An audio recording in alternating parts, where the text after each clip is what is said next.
નમસ્તે. જલસો પોડકાસ્ટના એક ઓર ફ્રેશ એપિસોડમાં આપનું સ્વાગત છે. વિજ્ઞાન એક એવો વિષય છે કે જેને રસ પડે અને ખૂબ રસ પડે, અને જેને ન સમજાય એને એટલો બધો કંટાળો આવે કે માથા પચાડવાનું મન થાય. પણ જો તમે આ વિષયમાં સહેજ રસ લઈને ઊંડા ઉતરવાની કોશિશ કરો, અથવા તો વિજ્ઞાનને લગતા 2-3 આર્ટિકલ્સ કે કોઈક વાર્તા કે કંઈક નાની મોટી નવલકથા વાંચવાની શરૂઆત કરો, તો તમને સમજાય કે કેટલી બધી ઉત્કંઠા જન્માવનારો આ વિષય છે, ઉત્સુકતા વધારનારો આ વિષય છે. જગતની મહાન શોધો કઈ રીતે થઈ, એ પછી માનવ જીવન કેવી રીતે બદલાયું, માનવ જીવનને કોઈ નુકસાન પહોંચાડ્યું છે આ શોધોએ, કયા વૈજ્ઞાનિકોએ પોતાના જીવનને સ્વાહા કરીને આખા સમાજને ઉપર ઉઠાવવા માટે કઈ શોધ આદરી, આ બધું જ જો વિજ્ઞાનમાં રસ હોય ને તો તમને જાણવા મળી શકે. અત્યારે એઆઈનો જમાનો છે, ત્યારે પણ આપણે ચિંતિત છીએ કે એઆઈ ક્યાંક આપણી જોબ તો નહીં લઈ લે ને, એઆઈ આપણા બદલે એક મશીનને તો રિપ્લેસ નહીં કરી નાખે ને.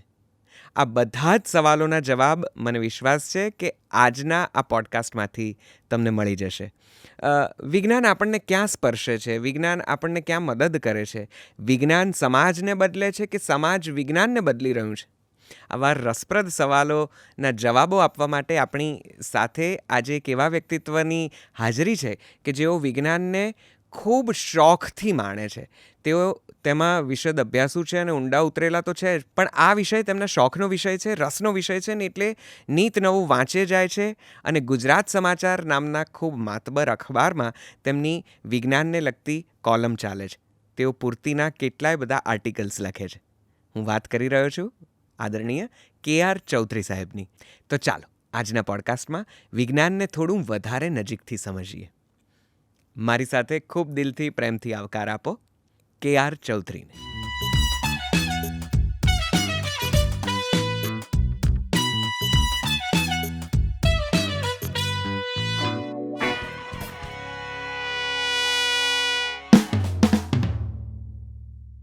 નમસ્તે સર. નમસ્તે. કેમ છો? બસ thank you very much first of all for joining us. તમે વિજ્ઞાનના વર્ષોથી અભ્યાસુ છો અને ખાસા સમયથી વિજ્ઞાનને એક શાખાથી વિશેષ શોખ તરીકે એક્સપ્લોર કરતા રહ્યા છો. અને આજના આપણા સંવાદમાં મારે એ જ જાણવું છે કે સાયન્સ આપણને કઈ રીતે મદદ કરે છે. ડેઇલી કદાચ રૂટીન જિંદગીમાં તો વિજ્ઞાનનો બહુ મોટો રોલ છે, જે હવે તો ખેર બહુ વ્યાપક છે અને જાણીતો છે. પણ વિજ્ઞાન આપણા ફ્યુચરને હવે પછી કેવી રીતે એક્સપ્લોર કરવાનું છે, શેપઅપ કરવાનું છે, કઈ રીતે એને આકાર આપવાનું છે, એ જાણવામાં મને રસ છે. અને આપની પણ વિજ્ઞાન વિશેની જે પણ માન્યતાઓ, શોધ કે સંશોધનો વિશેનો અભ્યાસ છે, એ પણ મને જાણવામાં રસ છે. તો આજના સંવાદમાં આપણે વિજ્ઞાનને જરા જુદી રીતે જોવાની કોશિશ કરીશું. આપનું ખૂબ ખૂબ ખૂબ સ્વાગત છે. Thank you very much for joining us. Chaudhary સાહેબ, સૌથી પહેલાં મને એ જણાવો કે વિજ્ઞાનની અત્યારની એક એવી કઈ ડિસ્કવરી છે, કઈ એવી ખોજ છે જેનાથી તમે બહુ ફેસિનેટ છો, જે અમને બિલકુલ ખબર નથી, પણ વિજ્ઞાનના અભ્યાસુ તરીકે તમને ખબર છે.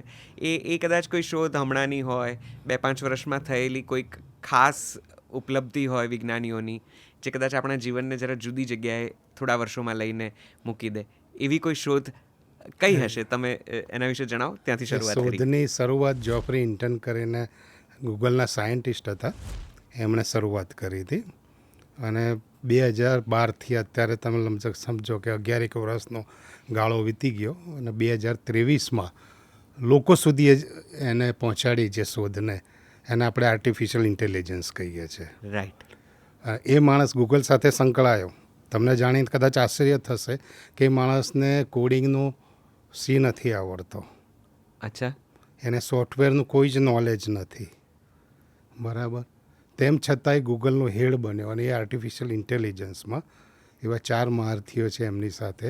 એક લી કુન છે ચાઇનાના, અત્યારે કે બીજા વૈજ્ઞાનિક સાથે એમને નોબેલ પ્રાઇઝ મળ્યું આ વર્ષે. બરાબર. ન્યુરલ નેટવર્ક માટે કે એનું એ કર્યું. એટલે મને લાગે છે કે અત્યાર સુધી આપણે જે દિશામાં જતા હતા, અથવા સાયન્સનો જે દિશામાં ઉપયોગ કરતા હતા, એ મર્યાદિત હતો. હવે એક એવી શોધ આપણી પાસે આવી છે કે દરેક ફિલ્ડને અસર કરવાની છે, આર્ટિફિશિયલ ઇન્ટેલિજન્સ. એટલે એ 21મી સદીની સૌથી મહાન શોધ ગણાય.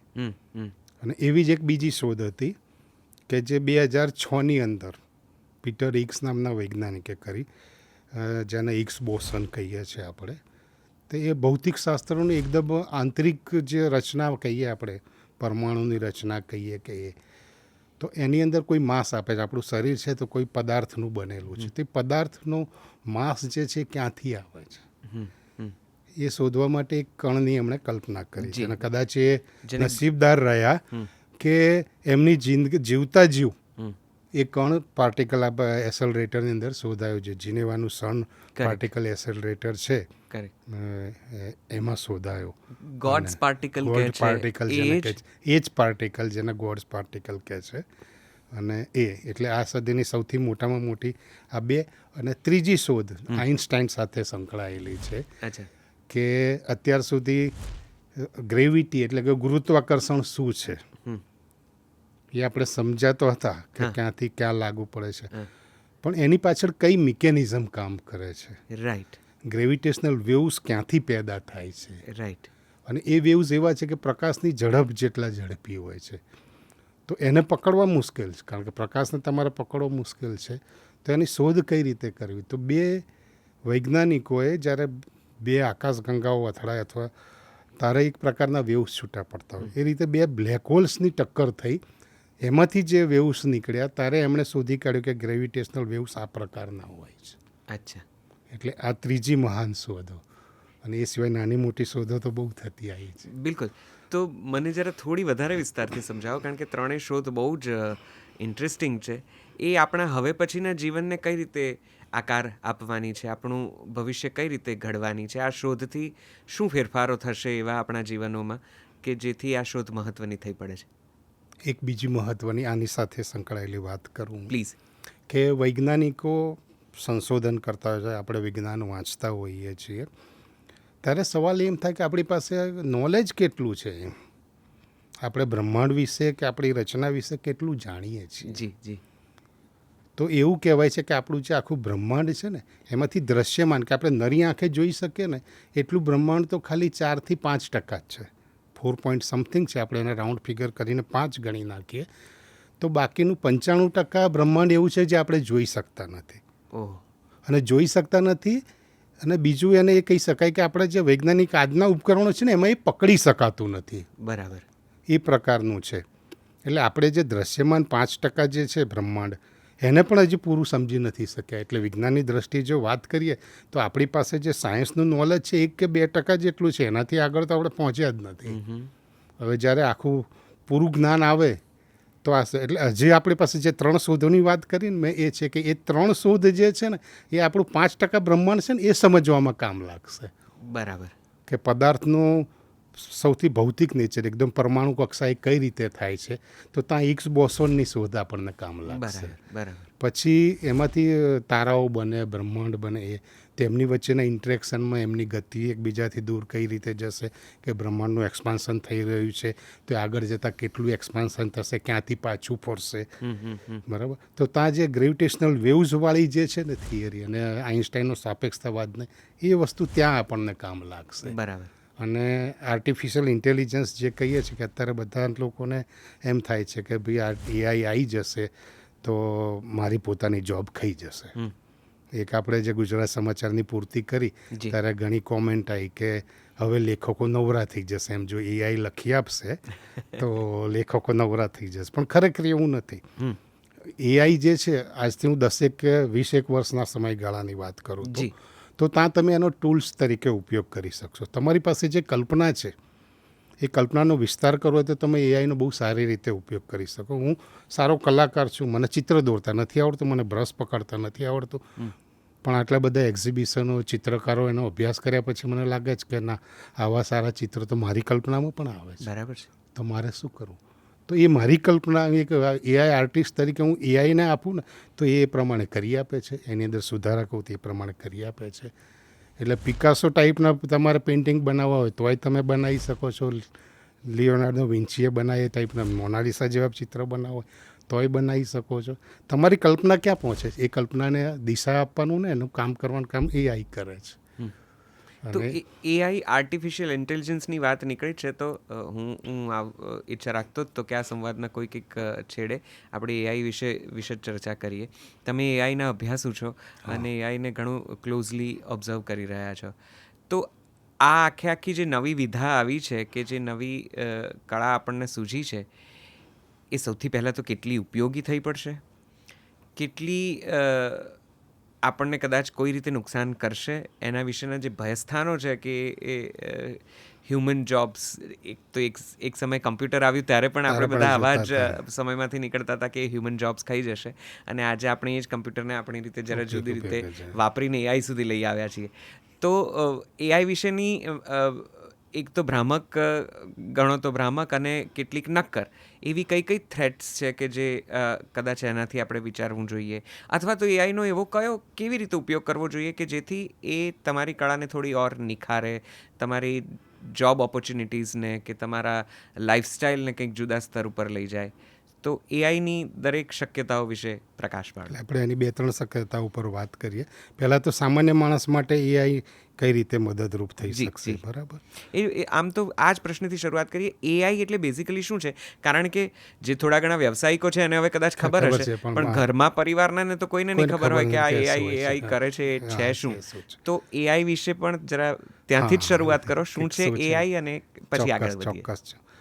એટલે ઇન્ટેલિજન્સ એટલે બુદ્ધિ, મનુષ્ય પાસે જે બુદ્ધિ છે એ પ્રકારની બુદ્ધિ આપણે કોમ્પ્યુટરને આપીએ, મશીનને આપીએ કે રોબોટને આપીએ અને એ વિચારતો થાય, મનુષ્યની માફક વિચારી શકે, તો એ આર્ટિફિશિયલ ઇન્ટેલિજન્સ છે. પણ જો તમે સોફ્ટવેર આપ્યા છે, એને પ્રોગ્રામ આપી દીધો છે અને કોઈ સ્પેસિફિક કામ કરે છે, તો એ એઆઈ નથી. બરાબર. એ ઓટોમેશન છે. બરાબર.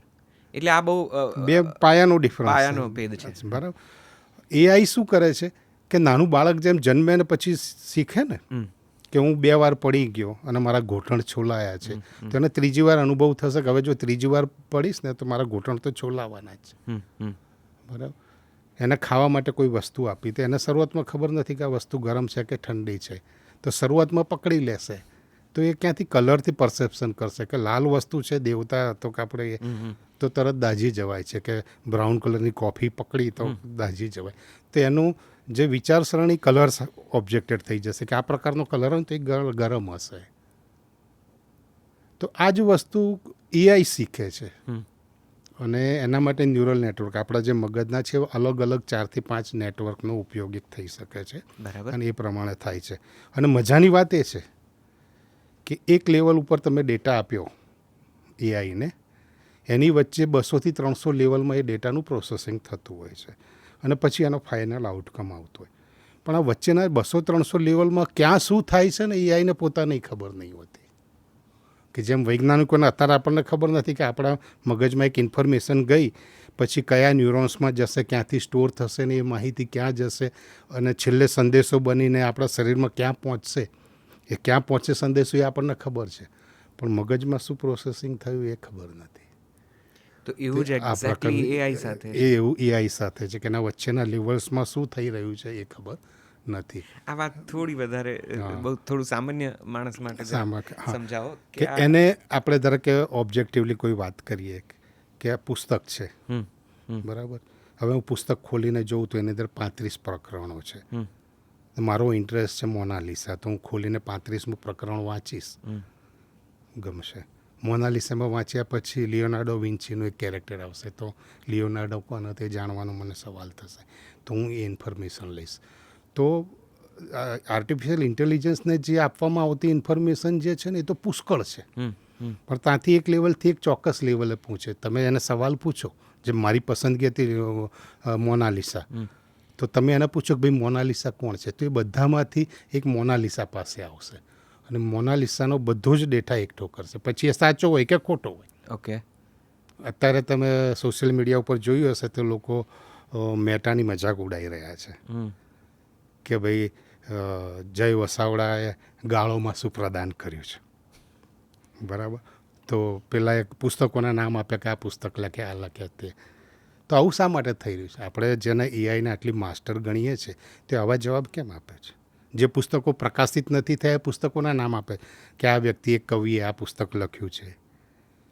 તો બેઝિક વાત એ છે કે એઆઈનું જે મોડેલ તૈયાર કરવામાં આવ્યું છે ને એ મોટાભાગે અંગ્રેજીને ધ્યાનમાં રાખીને કરવામાં આવ્યું છે.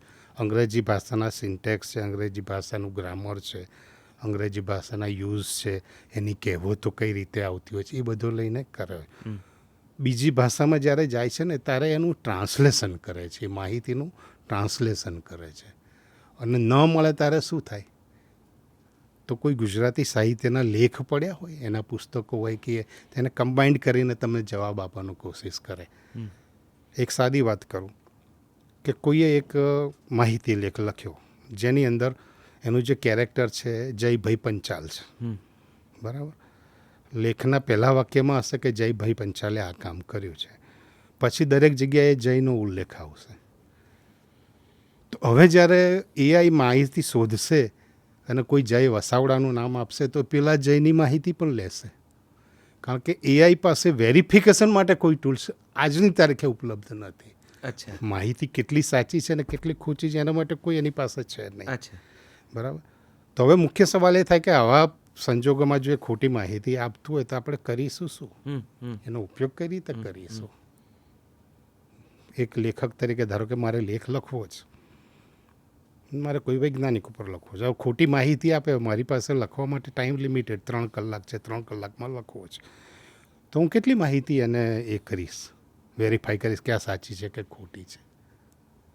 તો આપણે એનું સ્ટ્રક્ચર, એનું બંધારણ કયું છે એ જાણ્યા પછી એને એ રીતે કામ આપવું જોઈએ. જેમ આપણે આપણા બાળકની કેપેસિટી ઓળખીએ કે ભાઈ મારા બાળક પાસે આટલી કેપેસિટી છે તો આપણે એને એટલું કામ આપીએ.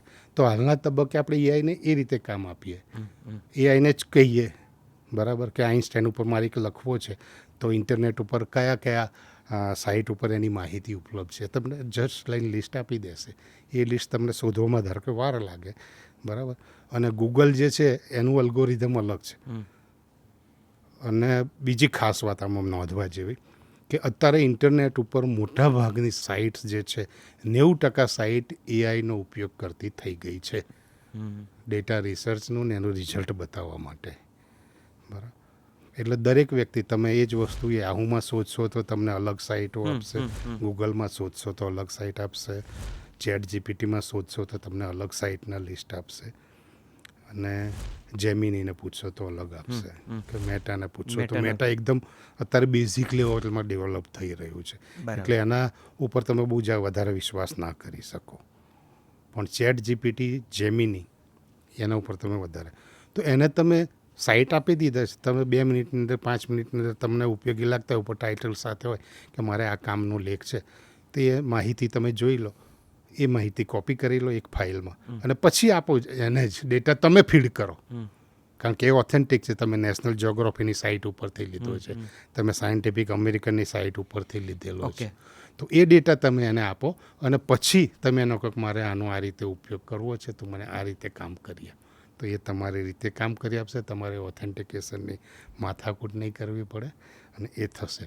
અને બીજી મહત્ત્વની વાત કે એ તમને જે આપે છે ને એ પ્રેઝન્ટેશન, જેમ આપણે પાવર પોઈન્ટ પ્રેઝન્ટેશન કંઈક કરતા હોય ને એ છે, એની અંદર સર્જનાત્મકતા કઈ રીતે લાવવી, ક્રિએટિવિટી કઈ રીતે લાવવી, એ તો તમારે વિચારવાનું છે. એટલે એઆઈને તમારે એક ટૂલ્સ તરીકે વાપરવાનું છે.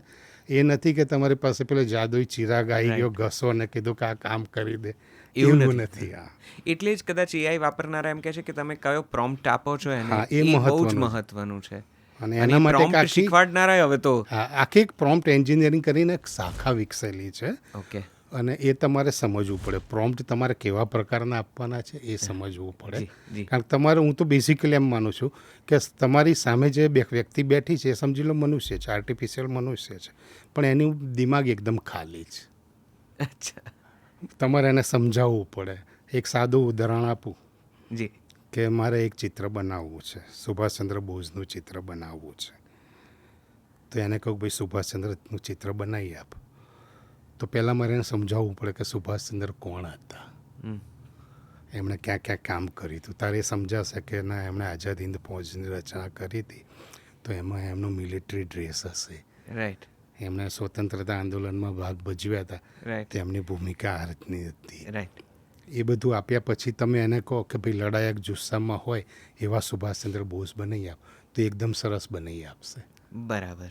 એટલે એને તમારે પ્રોમ્પ્ટ એ રીતે આપવાના છે કે એ સમજી શકે. Right right. અને સૌથી મજાની વાત એ છે એઆઈમાં કે પહેલાં જ ધડાકે તમે આપશો ને તો તમને મનપસંદ પડે એવું રિઝલ્ટ ક્યારેય નહીં મળે. બરાબર છે. એને મોડિફાઈડ કરીને કે ના આ બરાબર છે, હવે આની અંદર તો બીજું કંઈક નવું કર, અથવા આ ભૂલ છે આને સુધાર, એ બીજું વર્ઝન આપશે તમને. એને સુધારીને પછી તમે કહો કે ના હજી બરાબર છે પણ આની અંદર થોડું આમ પ્રેઝન્ટેશન સારું થાય એવું ઉમેરી આપ. એટલે હજી પેલો શું કહેવાય કે દોર તો આપણી પાસે જ આપણી પાસે છે ને ભવિષ્યમાં એનું કંટ્રોલિંગ આપણી પાસે જ રહેવાનું છે. બરાબર છે.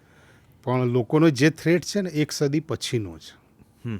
અત્યારે 21મી સદી ચાલે છે, 22મી સદીમાં જે થશે ને ત્યાં તમારે એઆઈને નાથવી પડશે. એ આપણી વાતનો બીજો મુદ્દો જી. કે જે એનો મિલિટરી ઉપયોગ થવા માંડશે. ડ્રોન પાસે અત્યારે આપણે ડ્રોન ઓટોમેટેડ છે, કરેક્ટ. એની પાસે આર્ટિફિશિયલ ઇન્ટેલિજન્સ આવી જશે તો એ પાયલોટની જેમ વિચારી શકશે. અત્યારે આપણે નાના વિમાનો ડ્રોનને ઉડાડીએ છીએ, એ ટાઈમે મોટા ફાઇટર ઉડાડી શકતું હશે. અને એની પાસે એના પોતાના રોબોટ હશે જેની પાસે આર્ટિફિશિયલ ઇન્ટેલિજન્સ હશે. અને આજથી 100 વર્ષ પછી મનુષ્ય કોણ અને રોબોટ કોણ એ વિચારવાનું કે તફાવત કરવાનું મુશ્કેલ થશે. કારણ કે રોબોટ ઉપર તમારી લેબોરેટરીમાં ગ્રોન થયેલી આપણી આ જે ચામડી છે ને એ જ એના ઉપર લાગેલી હશે, એ જ વાસ્તવિકતા હશે. એની દાઢીમાં એ જ પ્રમાણે એના વાળ ઉગતા હશે જે આપણને ઉગે છે. બરાબર. અને એક તબક્કો એવો આવશે કે મનુષ્યના મગજની પાછળ 2 કે 3 ઇલેક્ટ્રોડ લગાડેલા હશે અને જુદી જુદા પ્રકારની કેપ મળી હશે. તમે સ્પોર્ટ્સ રમવા જાઓ છો તો રમતની કેપ પહેરેલું એની અંદર બધી ઇન્ફોર્મેશન સ્ટોર હશે.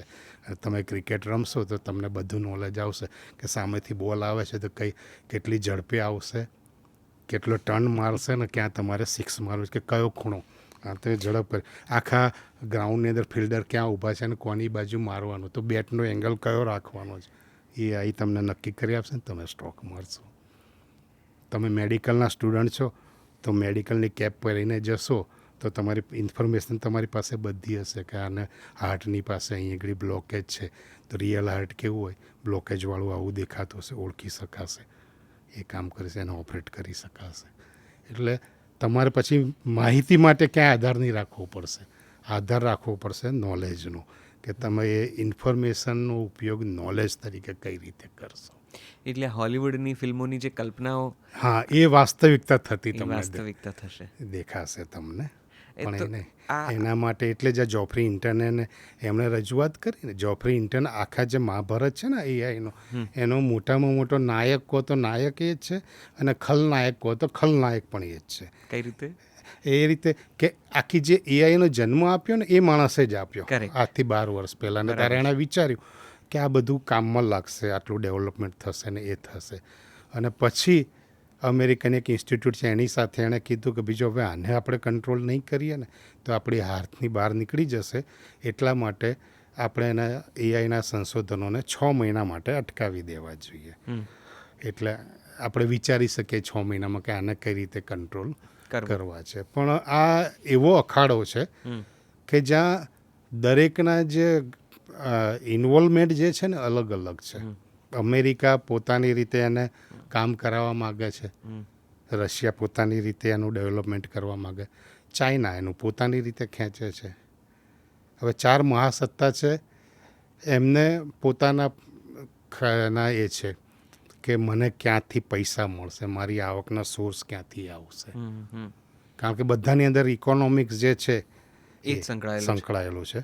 બીજો મુદ્દો જીઓ પોલિટિક્સનો આવશે કે એમાં લોકલ સ્થાન કે લોકલ વસ્તુ છે એ કઈ રીતે ઉપયોગી થશે. અને એમાં મનુષ્યની 2 વિચારસરણી, જેને આપણે એક ડાબેરી વિચારસરણી અને જમણેરી વિચારસરણી કહીએ છીએ, એ બેની મોટામાં મોટી લોબીઓ ચાલી રહી છે. અને એ આને કંટ્રોલ કરવાનું વિચારશે કે મારે આને કઈ રીતે કંટ્રોલ કરવું છે. જેમ ડોનાલ્ડ ટ્રમ્પે કીધું ને, રાઇટ વિંગનો વિજય થયો, ડાબેરીઓ નેતાના સેક્યુલરિસ્ટો કે એને એ થઈ. તો આ વસ્તુ વધારે મહત્ત્વની બનશે કે કઈ વ્યક્તિ એનો કઈ રીતે ઉપયોગ કરવા માંગે છે. તો એટલે ક્યાંક આનો મતલબ એવો થાય છે કે એઆઈથી ભવિષ્યમાં કદાચ આવતી સદીમાં જ ભલે, પણ હવે આવતી સદી એટલે 75 વર્ષ દૂર બીજા કદાચ, તો એટલા વર્ષોમાં એઆઈ એટલું બધું પાવરફુલ થઈ જશે કે સમાજના વર્ગ વિગ્રહને થોડું વધારે લાઉડ કરશે, કે ધર્મ જાતિ જ્ઞાતિના ભેદભાવને થોડા વધારે પહોળા કરશે, કોમી વૈમનસ્ય પેદા કરી શકે એવા અખતરા પણ એઆઈ સાથે થશે. આવું બધું કંઈ આવું થઈ શકે છે. બરાબર. અત્યારનું એઆઈ તમે જોયું હશે ને, તો ચેટ જીપીટીને તમે જોશો ને તો આ પ્રકારના મુદ્દા એ બાજુમાં રાખે.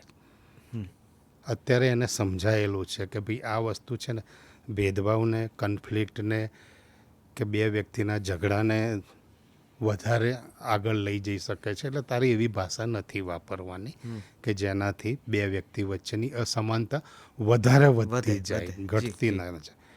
તો એને અસમાનતા ઘટાડવા માટેની એની વાત કરેલી છે. પરંતુ જ્યારે એઆઈ આખું માસ્ટર ફિલ્ડ છે, બરાબર છે, કે ત્યાં કયો વૈજ્ઞાનિક શું કરી રહ્યું છે એ તો આપણને ખબર નથી.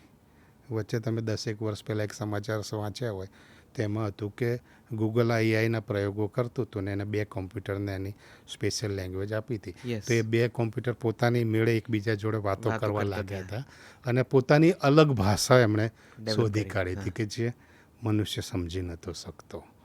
તો આ રીતના એ મનુષ્ય છે, એઆઈને આપણે ભલે કૃત્રિમ કહેતા હોઈએ, પણ પછીના સમયમાં એ રિયલ મનુષ્યની જેમ વિચારશે. ખાલી વસ્તુ એટલી રહેશે કે એની પાસે આખું બાયોલોજિકલ બોડી નહીં હોય, બરાબર, મિકેનિકલ બોડી હશે, બહારનું આવરણ બાયોલોજિકલ હશે. તો આવું બનશે. એટલે આ એ છે. અને દરેક વસ્તુ આપણે જોયું છે કે ઇતિહાસ આપણને એ જ શીખવાડે છે કે જ્યારે વિખવાદો વધતા જાય, જ્યારે ઝઘડા વધતા જાય, તો આપણે ક્યારેય શાંતિ મંત્રણાઓ કરતા જ નથી, આપણે યુદ્ધમાં જ પડીએ છીએ. અને યુદ્ધનું નોબત આવશે એટલે લોકો યુદ્ધ માટે તૈયારી કરતા હોય. ઓશોરજનીસે બહુ સરસ વાત કરી હતી કે શાંતિ એ બીજો કોઈ સમય નથી, યુદ્ધ કરવા માટેની તૈયારીનો સમય છે. બરાબર. એટલે વિજ્ઞાનના ભાષામાં આપણે કહી શકીએ કે અત્યારે જે ટેકનોલોજીકલ ડેવલપમેન્ટ જે થઈ રહ્યા છે બીજું કંઈ નથી, છેવટે તો યુદ્ધમાં વાપરવા માટેની ટેકનોલોજીનો આપણે વિકાસ કરી રહ્યા છે. અને એ જે આગળ તમે સવાલ પૂછ્યો ને કે ભવિષ્યને કઈ રીતે મનુષ્યને અસર કરશે, ત્યારે કે જ્યારે એઆઈ મિલિટરીના હાથમાં આવશે અને મિલિટરી એનો ઉપયોગ કરવા લાગશે, ત્યારે મનુષ્યની લાગણીઓને, મનુષ્યના અસ્તિત્વને, મનુષ્યની સંસ્કૃતિને મિટાવવાનું કામ થઈ શકે છે. ઓહો, ખાસું રસપ્રદ છે આખું એઆઈનું હવે પછી ડેવલપ થતું કલ્ચર. હાલની તારીખે એઆઈ કદાચ હજી એને કદાચ સમય હોય એવું આપણે ગણી લઈએ તો અત્યારના સમયની ચિંતાઓ પર આવી જઈએ પાછા, તો અત્યારે એઆઈ ક્યાં ઉપયોગી છે અને ક્યાં એની ચિંતા કરવા જેવી છે?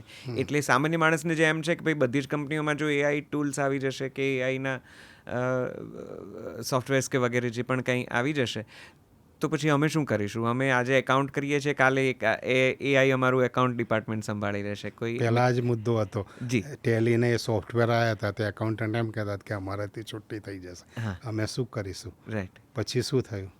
એ જ એકાઉન્ટન્ટને ટેલી વાપરવા શીખવાડ્યું અને ટેલીથી સારી રીતે કામ કરતા થયા. એઆઈ એ જ વસ્તુ કરશે. બની શકે કે નંબર ઓફ પર્સન્સ જે છે જોબ એ થોડી ઘટી જાય, પણ એ તો દુનિયાનો નિયમ છે. જ્યારથી આદિમાનવ આવ્યો, જ્યારથી મનુષ્ય પેદા થયા, જ્યારથી પ્રાણીઓ પેદા થયા, કે સર્વાઈવલ ઓફ ધ ફિટેસ્ટનો જે ચાર્લ્સ ડાર્વિનનો સિદ્ધાંત છે ને, એ ખાલી બાયોલોજીમાં કામ નથી લાગતો, બધે જ કામ લાગે. કે જ્યાં માણસ ફિટ નહીં હોય ને ત્યાં એ જ ફેંકાઈ જવાનો છે. એટલે તમારે નવા સમય સાથે દોડતા શીખવું પડશે, નવી ટેકનિક અપનાવવી પડશે. અને આફ્ટર ઓલ એઆઈ જે છે એક પ્રકારનું પ્રોમ્પ્ટિંગ જ છે.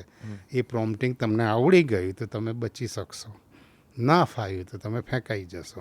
અને પ્રોમ્પ્ટિંગમાં જો તમારી પાસે ક્રિએટિવિટી છે, સર્જનાત્મકતા છે અને તમે એનો સારો ઉપયોગ કરશો તો તમે ટોપ ઉપર પહોંચી શકશો. બરાબર. કે તમારી કલામાં તમે એનો કઈ રીતે ઉપયોગ કરો છો એના ઉપર આધાર છે. એક કલાની વાત નીકળી છે તો એઆઈ સાથે ખાસ કરીને એન્ટરટેનમેન્ટ સેક્ટર સાથે જોડાયેલા લોકોની ચિંતા થોડી વધારે છે. કારણ કે જે લેખકને એક કોપી લખવા માટે કંઈક નાનું મોટું કામ અને વળતર મળતું હતું, એ કંપનીઝ કે એજન્સીઝ હવે એઆઈનો ઉપયોગ કરતી થઈ છે અને જાત જાતના પ્રોમ્પ્ટ્સ નાખી અને એ પોતે Content writing ને કોપીઝ અથવા તો copy ને, કોપી રાઇટિંગ અથવા તો કોઈ આઈડિએશન કે બ્રેઇનસ્ટોર્મિંગ કરી લે છે. ચિત્રકારો જે ખૂબ મહેનત કરીને સમય લઈને ક્યારેક મહિને ને 2 ને 4 મહિને 6-12 મહિને એક સુંદર ચિત્ર બનાવતા હતા, એ એઆઈ કદાચ કલાક 2 કલાક 4 કલાક 24 કલાકમાં કરી નાખે છે. તો ચિંતા એ વાતની કલાકારોને પેઠી છે કે જો બધું જ એઆઈ કરી લેશે અને એક નવો વર્ગે ઊભો થયો છે ટેલેન્ટેડ, કે જે એઆઈના પ્રોમ્પ્ટને સુંદર રીતે ઉપયોગ કરીને આજે તમે ઇન્સ્ટાગ્રામ ઉપર કે યુટ્યુબ પર જુઓ તો બહુ સરસ કામ આવે. સુંદર કામ દેખાય છે. કેટલાક કૃષ્ણની ડૂબેલી દ્વારકા બતાડે છે ને કોઈક અયોધ્યાનું નવું સંસ્કરણ બતાડે છે ને કૃષ્ણ, શિવ, દેવી બધાના જાત જાતના ચહેરા અને અપિરિયન્સ બતાડે છે.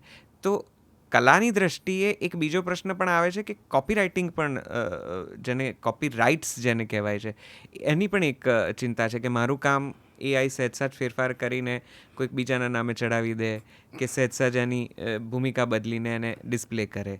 તો કલા જગત માટે એઆઈ ચિંતાજનક છે? મને નથી લાગતું કે એટલું ચિંતાજનક છે.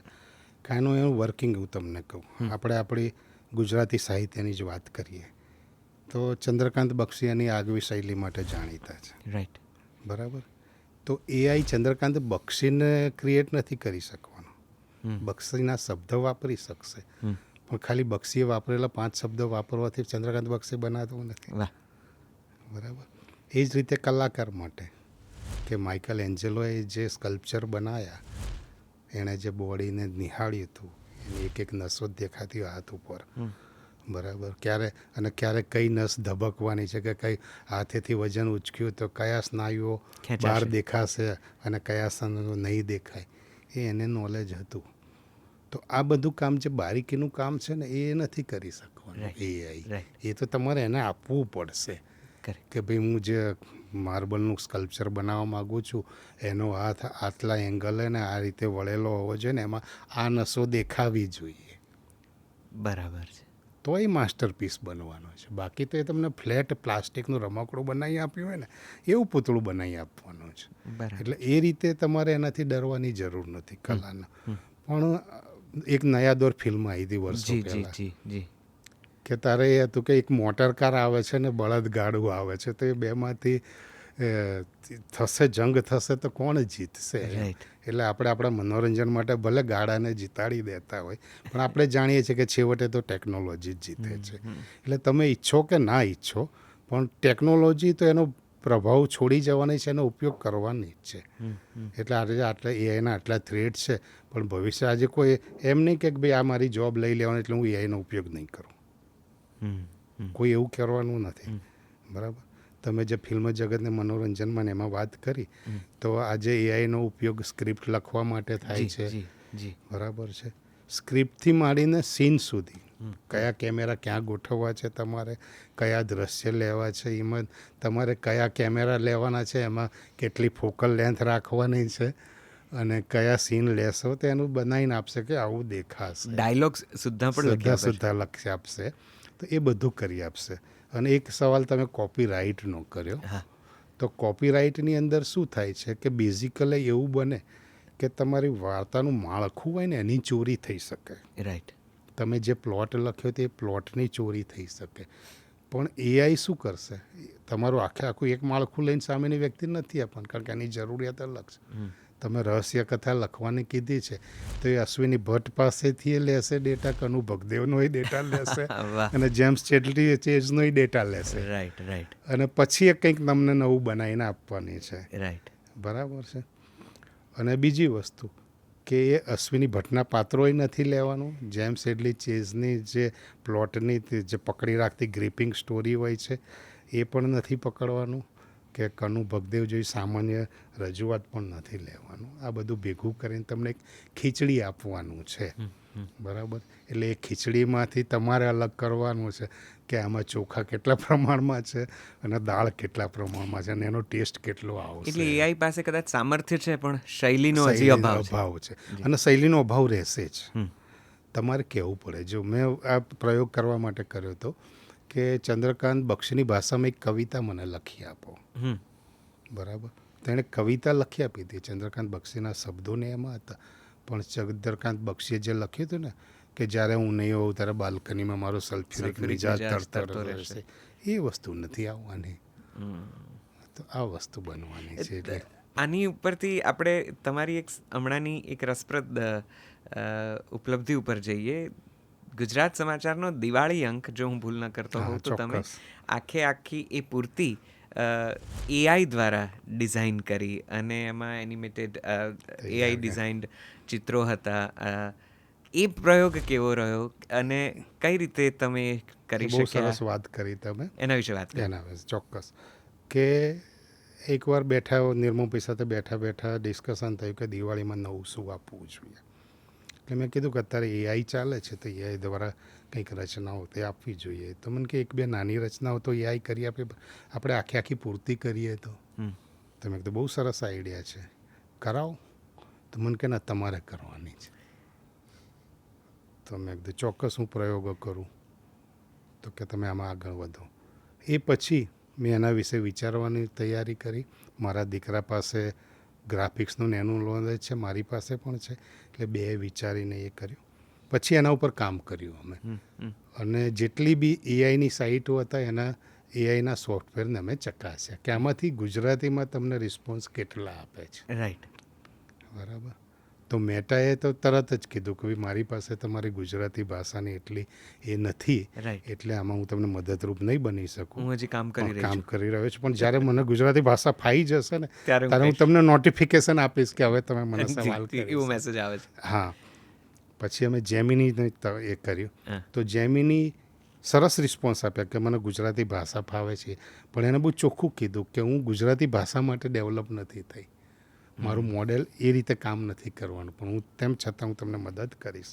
એટલે એક બે વાર એને પ્રોમ્પ્ટ આપ્યા તો એ શું સરસ લેખ આપે, અને પછી છેલ્લે એન્ડ આવવાનો થાય ને ત્યારે બધું બંધ કરીને કહી દે કે ના, આ મારું કામ નથી. અરે વાહ. એટલે કરે છે તો માણસ જેવું. બરાબર. એટલે પછી એ જ આગળ સ્ક્રીન ઉપર જતું એટલે આપણને ખ્યાલ આવે કે આટલું ગયું છે. એટલે હું પછી એના સ્પેસિફિક સવાલ પૂછવા માંડ્યો. એમ એણે 10 મુદ્દા લખ્યા ને, તો એક સાથે આખા લેખનું ના પૂછતો, પણ નાના મુદ્દા કહેતો હતો. એ પ્રમાણે એ તૈયાર કરી આપતો. પછી અમે મજા ના આવી. પછી એને કહું કે આમાં હજી થોડું વધારે વિગતવાર આપો. અને મજાની વાત એ હતી કે આ એઆઈનો પ્રયોગ છે.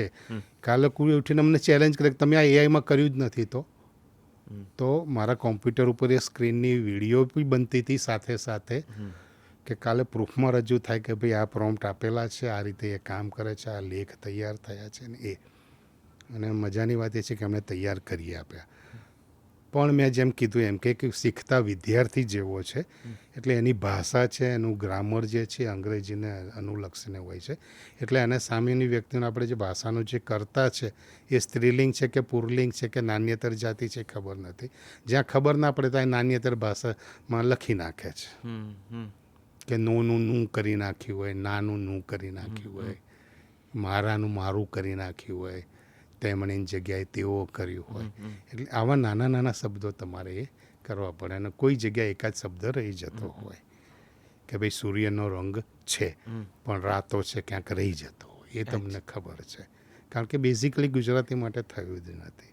એટલે એમાં તો ઘણા બધા પ્રયોગો કર્યા અને શબ્દોને, અને બને ત્યાં સુધી એની પાસે. અને સૌથી મજાની વાત એ હતી કે પહેલો જ આઈડિયા તમે કોઈ પણ ચાલુ કરો ત્યારે કે ભાઈ દિવાળી વિશેષાંકમાં શું લેવું જોઈએ એમ. એટલે હું વિષય નક્કી કરું કે ભાઈ આના ધર્મ પણ લેવું જોઈએ, અધ્યાત્મ પણ લેવું જોઈએ, બાળકોને મનોરંજન લેવું જોઈએ. એ બધું એના કરતાં એને જ પૂછીએ ને આપણે. આખો એઆઈનો વિશેષાંક તો એને જ પૂછીએ કે ભાઈ મારે એક અંક બનાવો છે, તેમાં કઈ માહિતી લેવી જોઈએ. તેણે 35થી 40 સજેશન આપ્યા અને દરેકને પૂછ્યું. અને એમાં સારા સબલેક્શન લાગ્યા કે ભાઈ આમાંથી આ મુદ્દાઓ સારા છે, આમાં કામ કરી શકાય. તો એના ઉપર પછી આપણે એને વિગતવાર પૂછ્યું. અને એમાં એની માહિતી મજા ના આવી તો આપણે ફરી કીધું કે ભાઈ તું આને ફરી લખી આપ. તેને ફરી લખી આપ્યું. અને જેમ આપણે કેલ્ક્યુલેટર વાપરીએ છીએ ને, એક રસપ્રદ છે કિસ્સો કે તમે 2 ને 2 પ્લસ કરીને દબાવશો તો જવાબ 4 જ આવશે. એ તમે 150 વાર દબાવશો કે 200 વાર દબાવશો, જવાબ એ જ આવશે. પણ એઆઈને તમને એકને એક સવાલ તમે પૂછશો ને તો દર વખતે જવાબ અલગ આવશે. અચ્છા.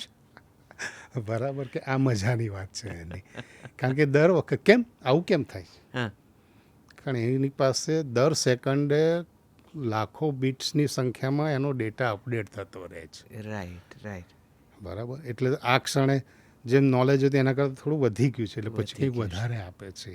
એટલે Right. દર વખતે, એટલે ધારો કે તમે આ પૂર્તિ જોઈને કોઈ એમ વિચારે, મેં એમાં પ્રોમ્પ્ટ બી આપેલા છે કે એને આ વસ્તુ કીધી કે ભાઈ આ 150 શબ્દમાં તું મને લેખ લખી આપ. હવે એ જ પ્રોમ્પ્ટ એ ગુજરાતીમાં એના ત્યાં કોમ્પ્યુટરમાં નાખે તો મારા જેવો લેખ નહીં લખી આપે.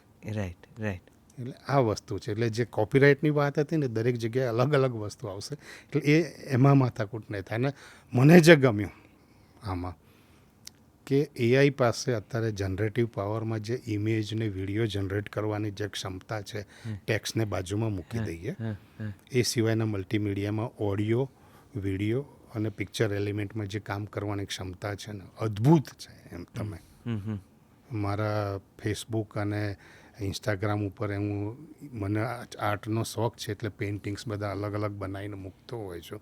પણ અદ્ભુત તમારી કલ્પનાને તમે આપ્યું હોય એના કરતાં, વિચાર્યું એના કરતાં ઉપર સોનેરી ઘાટ ઘડીને મૂકતો હોય ને એવું સરસ બનાવીને આપે છે. વાહ.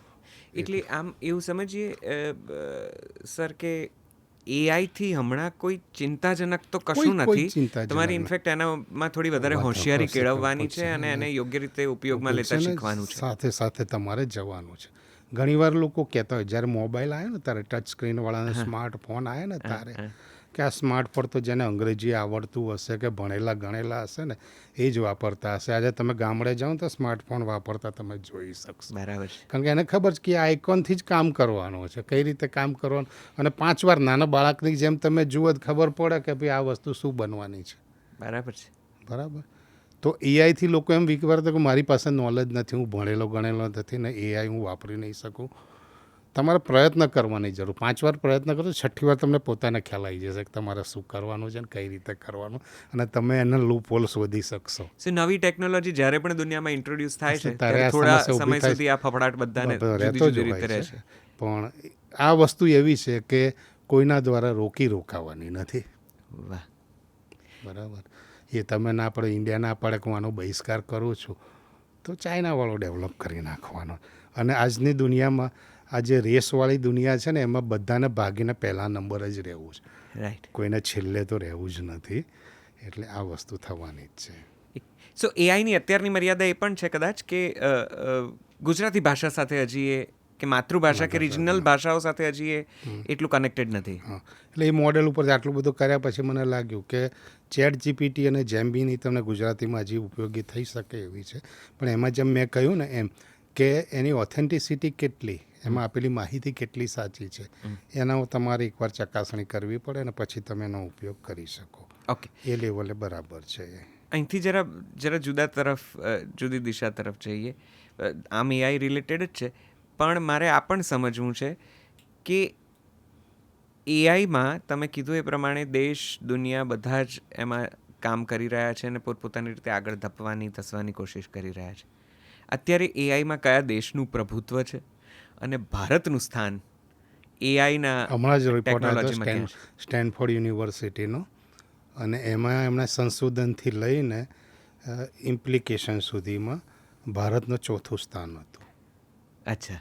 એટલે આજની તારીખે આપણે આ વાત કરી રહ્યા છીએ ત્યારે ભારતનું સ્થાન એઆઈના ક્ષેત્રમાં 4થું સ્થાન હતું. પહેલા સ્થાન ઉપર અમેરિકા હતું, ચીન હતું અને યુરોપિયન કન્ટ્રીઝમાં સંયુક્ત જે ડેવલપમેન્ટ થઈ રહ્યા છે એ રીતનું હતું. અને 4થા ક્રમે ભારત છે. અને આપણે ઈચ્છીએ, કારણ કે આ ક્ષેત્રમાં જેટલું બી કામ થઈ રહ્યું છે ને એમાં આપણા ચોટીવાળા વિદ્યાર્થીઓ જ કામ કરતા હોય છે, જે સવારમાં ઉઠીને ગાયત્રી મંત્રો કરતા હોય છે. એટલે એક જગ્યાએ તો આપણા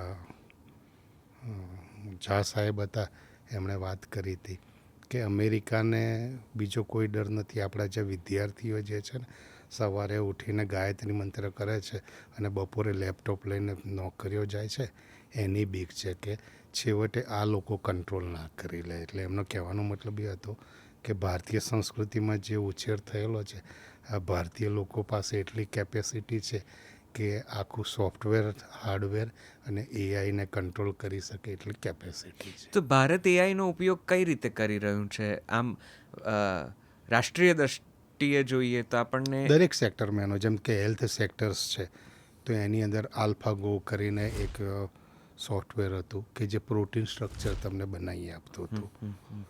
જે કામ માટે ફાર્માસ્યુટિકલ્સ કંપનીને વર્ષો લાગતા હતા અને ટેસ્ટિંગ માટે, તેનું સ્ટ્રક્ચર એ તરત બનાવી આપતું હતું. ને બનાવ્યા પછી પણ એની કેરેક્ટરિસ્ટિક કેવી હશે, કે કઈ રીતે કામ કરશે, એની આગાહી પણ કરી શકતું હતું. એટલે મેડિકલ ક્ષેત્રે એ રીતે કામ કરી શકે. મેડિકલ ઇમેજિંગમાં આપણે જે એક્સરે છે, આ છે, તે છે, એટલે દરેકના એક્સપિરિયન્સ ઉપર કોઈ કાબિલ સર્જન છે તો એ કેન્સરની ગાંઠ જોઈને કહી દે કે ભાઈ આ કેવા પ્રકારનું કેન્સર છે અને શું છે અને કેટલું ડેવલપ થયેલું છે, હજી કેટલું ડેવલપ થઈ શકે. તો એ ડૉક્ટર છે એની પાસે માની લો કે 5,000 પેશન્ટો અત્યાર સુધી આવી ગયા છે, તો એને 5,000 લોકોના ડેટા ઉપરથી જ એની પાસે નોલેજ છે. આ વસ્તુ ત્યારે તમે એઆઈને આપો છો ત્યારે એની પાસે 5 લાખ દર્દીઓનો ડેટા હોય છે અને એ બધાને કમ્પેર કરીને પછી નિષ્કર્ષ આપે છે. એટલે આગાહી કરવાની કે જે સિનારીઓ, જે ફ્યુચર સિનારીઓ જે છે એ સારી રીતે એ કરી શકે છે. એટલે આપણે દરેક ફિલ્ડની અંદર, મેડિકલમાં, એજ્યુકેશન ફિલ્ડમાં પણ એનો ઉપયોગ થઈ શકે છે. સરકાર કોઈ ખાસ પ્રયોગો હા, ઘણા કરી રહી છે પ્રયોગો AI છે. સાથે? હા, એઆઈ સાથેના આપણા જે સોફ્ટવેર એન્જિનિયરોને એ જે છે, બેંગ્લોરમાં છે, પૂનામાં છે, અને એ લોકો આના ઉપર રિસર્ચ પણ કરી રહ્યા છે અને કામ પણ કરી રહ્યા છે. હું સ્પેસિફિકલી એ પૂછવા માંગુ છું કે ઇન્ડિયન ગવર્મેન્ટનો એવો કોઈ એઆઈ બેઝડ સ્પેશિયલ પ્રયોગ કે પ્રોગ્રામ છે કે જે કદાચ આપણે જેના માટે વી આર એક્સાઇટેડ, અથવા તો જે આપણે એમ વિચારીએ કે આવતા સમયમાં ભારતનો આકાર બદલી શકે? CSIR કરીને આપણું એક ઇન્સ્ટિટ્યૂટ છે કે એની અંદર દરેક ફિલ્ડની, સાયન્સની દરેક ફિલ્ડની લેબોરેટરીઓ કામ કરતી હોય છે. DRDOમાં આપણું કામ થઈ રહ્યું છે અને દરેક સ્પેસિફિક ઇન્સ્ટિટ્યૂટ, જેમ કે રેલવેની વાત કરીએ તો રેલવે પાસે એક RDSO કરીને એનું પોતાનું યુનિટ છે જ્યાં એ લોકો એમનું એઆઈનું કામ કરી રીતે રહ્યા હોય છે. ઇન્ડસ્ટ્રી હોય તો ઇન્ડસ્ટ્રીના એના હેડ હેઠે, એટલે બધે ડિવાઇડેડ કામ થઈ રહ્યું છે. એટલે આપણે થોડા સમયની રાહ જોવાની છે, આપણને કંઈક સરસ મજાના અને પ્રોગ્રામ પણ આવશે. હવે પછીની પોલિસી જે છે ફેબ્રુઆરી કે એમાં બજેટની આવશે ત્યારે એઆઈ એમાં ચોક્કસ એનો ભાગ ઉપર કે એના ઉપર કંઈક ને કંઈક તો અલગ આવશે જ તમારી પાસે. તો એઆઈના ઉપયોગ ને લઈને ગવર્મેન્ટ ખાસી સજાગ છે. છે. આપણે નરેન્દ્ર મોદી સાહેબે જ કીધું હતું ને એક કાર્યક્રમમાં કે આખી જિંદગીમાં હું કોઈ દિવસ ગરબા ગ્રાઉન્ડમાં નથી કે નાચ્યો નથી, પણ એ ડીપ ફેકે મારું વર્ઝન બનાવી દીધું છે.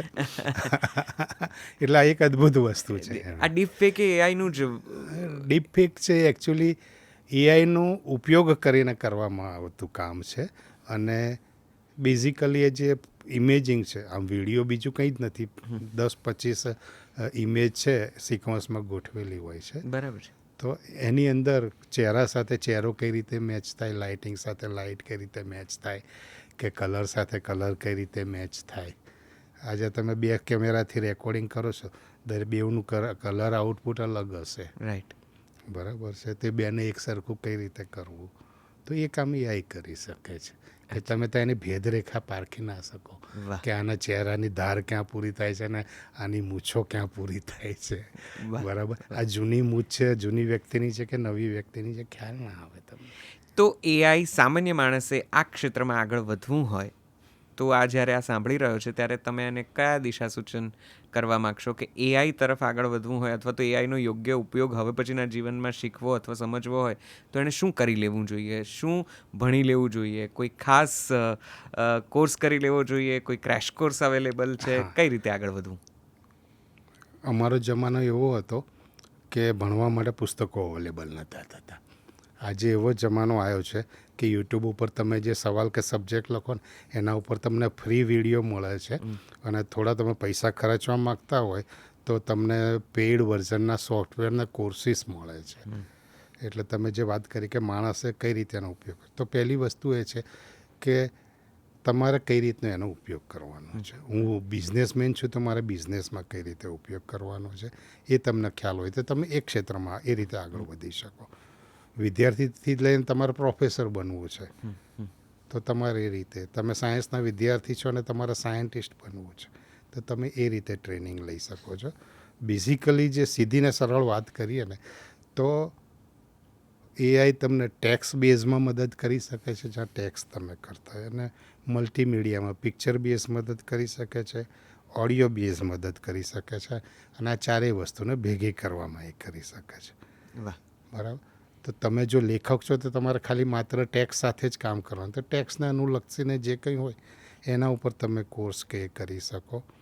તમે સિંગર છો, કલાકાર છો, મ્યુઝિશિયન છો, એ છે તો સાઉન્ડ અને વોઇસ સાથે કનેક્ટેડ જે છે એનો અભ્યાસ કરી શકો. તમે ચિત્રકારને ફોટોગ્રાફર છો કે તો તમે ઇમેજ સાથે જે છે રિલેટેડ એ એઆઈનું કામ કરી શકો. અને તમે વિડીયો બનાવો છો તો પછી વિડીયો ક્ષેત્રમાં જે કામ કરતા હોય એનું તમે ટ્રેનિંગ લઈ શકો. એટલે બેઝિકલી આ 4 ને 5 વસ્તુ, અને પછી કોમ્પ્યુટર સાયન્સની એ આવે છે. ઉપયોગ તો બેસિકલી આ જ કરવાનો છે બરાબર કે છે. ત્યાં ટેક્સનો જ ઉપયોગ થવાનો, પણ ત્યાં ટેક્સનો ઉપયોગ કોડિંગમાં થવાનો છે. રાઈટ. બરાબર છે. તમે મિલિટરીવાળા છો તો તમે રેકોગ્નિશન કે સર્વે કે સ્પાઇંગ માટે જોવાનું, તો ત્યાં તમે ઇમેજનો ઉપયોગ કરવાના છો. રાઈટ. બરાબર. તો એ પણ બેઝિકલી આ જ ઇન્સ્ટ્રુમેન્ટ ત્યાં વપરાવાના છે, એનું નોલેજ તમારી પાસે હોવું જોઈએ. એટલે તમારે નક્કી કરવાનું કે તમે એને કયા ક્ષેત્રમાં કામ કરવા માગો છો. પરફેક્ટ. એઆઈ વિશે એટલી બધી માન્યતાઓ છે અત્યારે, એટલી બધી ચર્ચા છે, અને દરેક જણ ખાસ કરીને વ્યાવસાયિકો તો એ ચિંતામાંય છે થોડા, અને એમની નિસ્બત પણ છે કે એઆઈ એમના જીવન ધોરણને ઉપર લાવશે કે એમને બેરોજગાર કરશે. એટલે એઆઈ માટે આટલી બધી વિશદ આપણે ચર્ચા કરી. ચોક્કસ. પણ મૂળ આપણો આજનો સબ્જેક્ટ હતો વિજ્ઞાન તરફ વિજ્ઞાન. જવાના. હવે આપણે જરા ચર્ચાને એ બીજી તરફ દિશા. મોડીએ.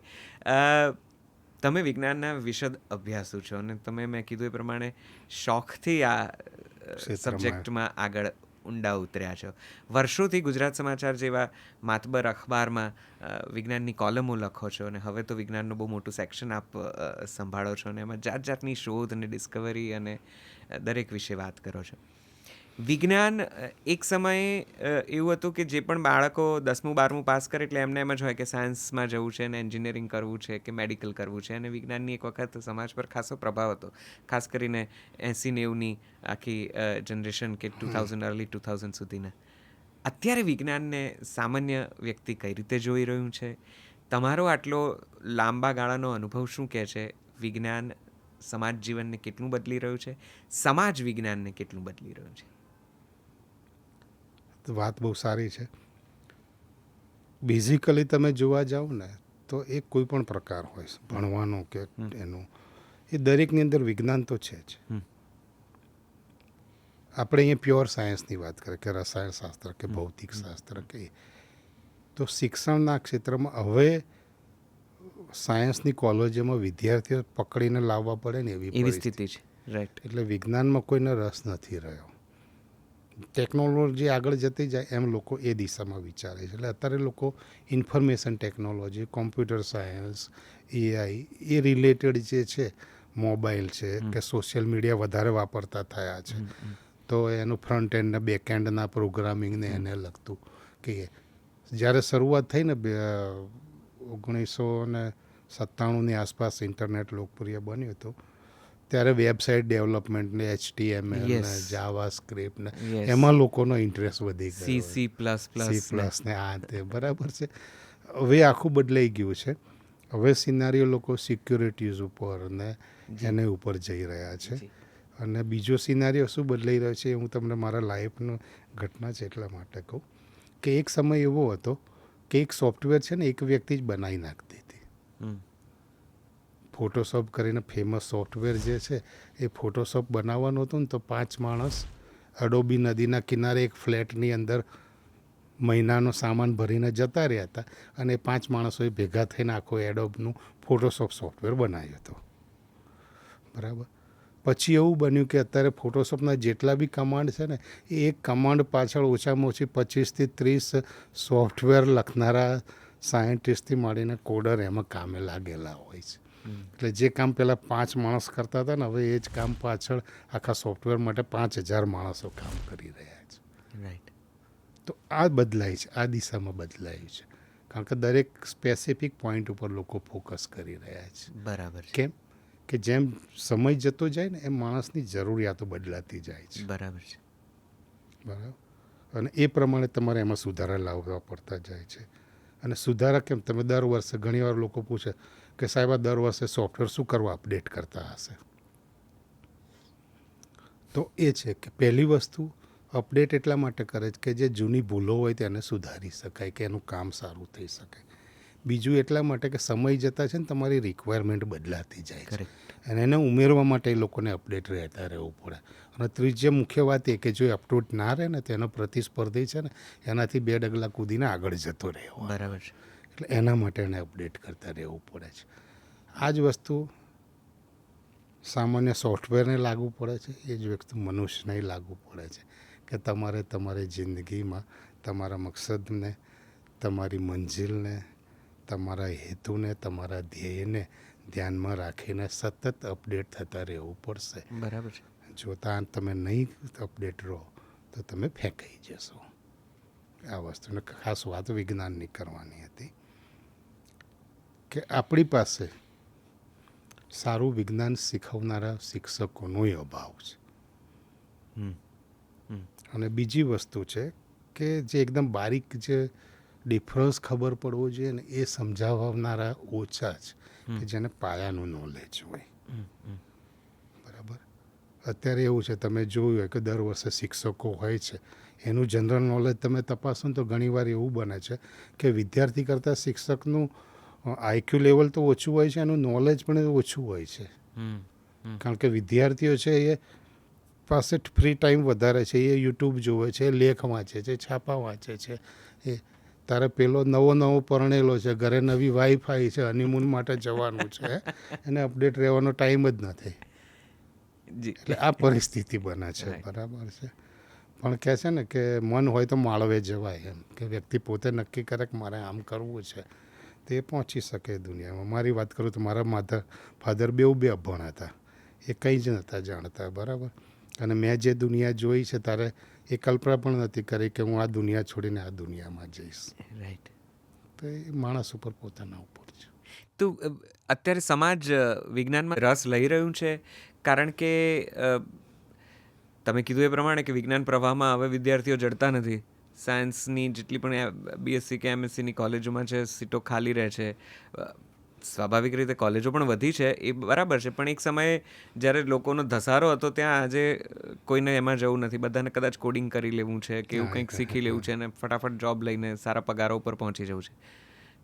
તો આખો સમાજ વિજ્ઞાનમાં કેટલો રસ લઈ રહ્યું છે? બહુ ઓછો રસ રહી રહ્યો છે. તમારો અનુભવ, પૂર્તિઓનો પ્રતિસાદ ને ફીડબેક કેવો છે?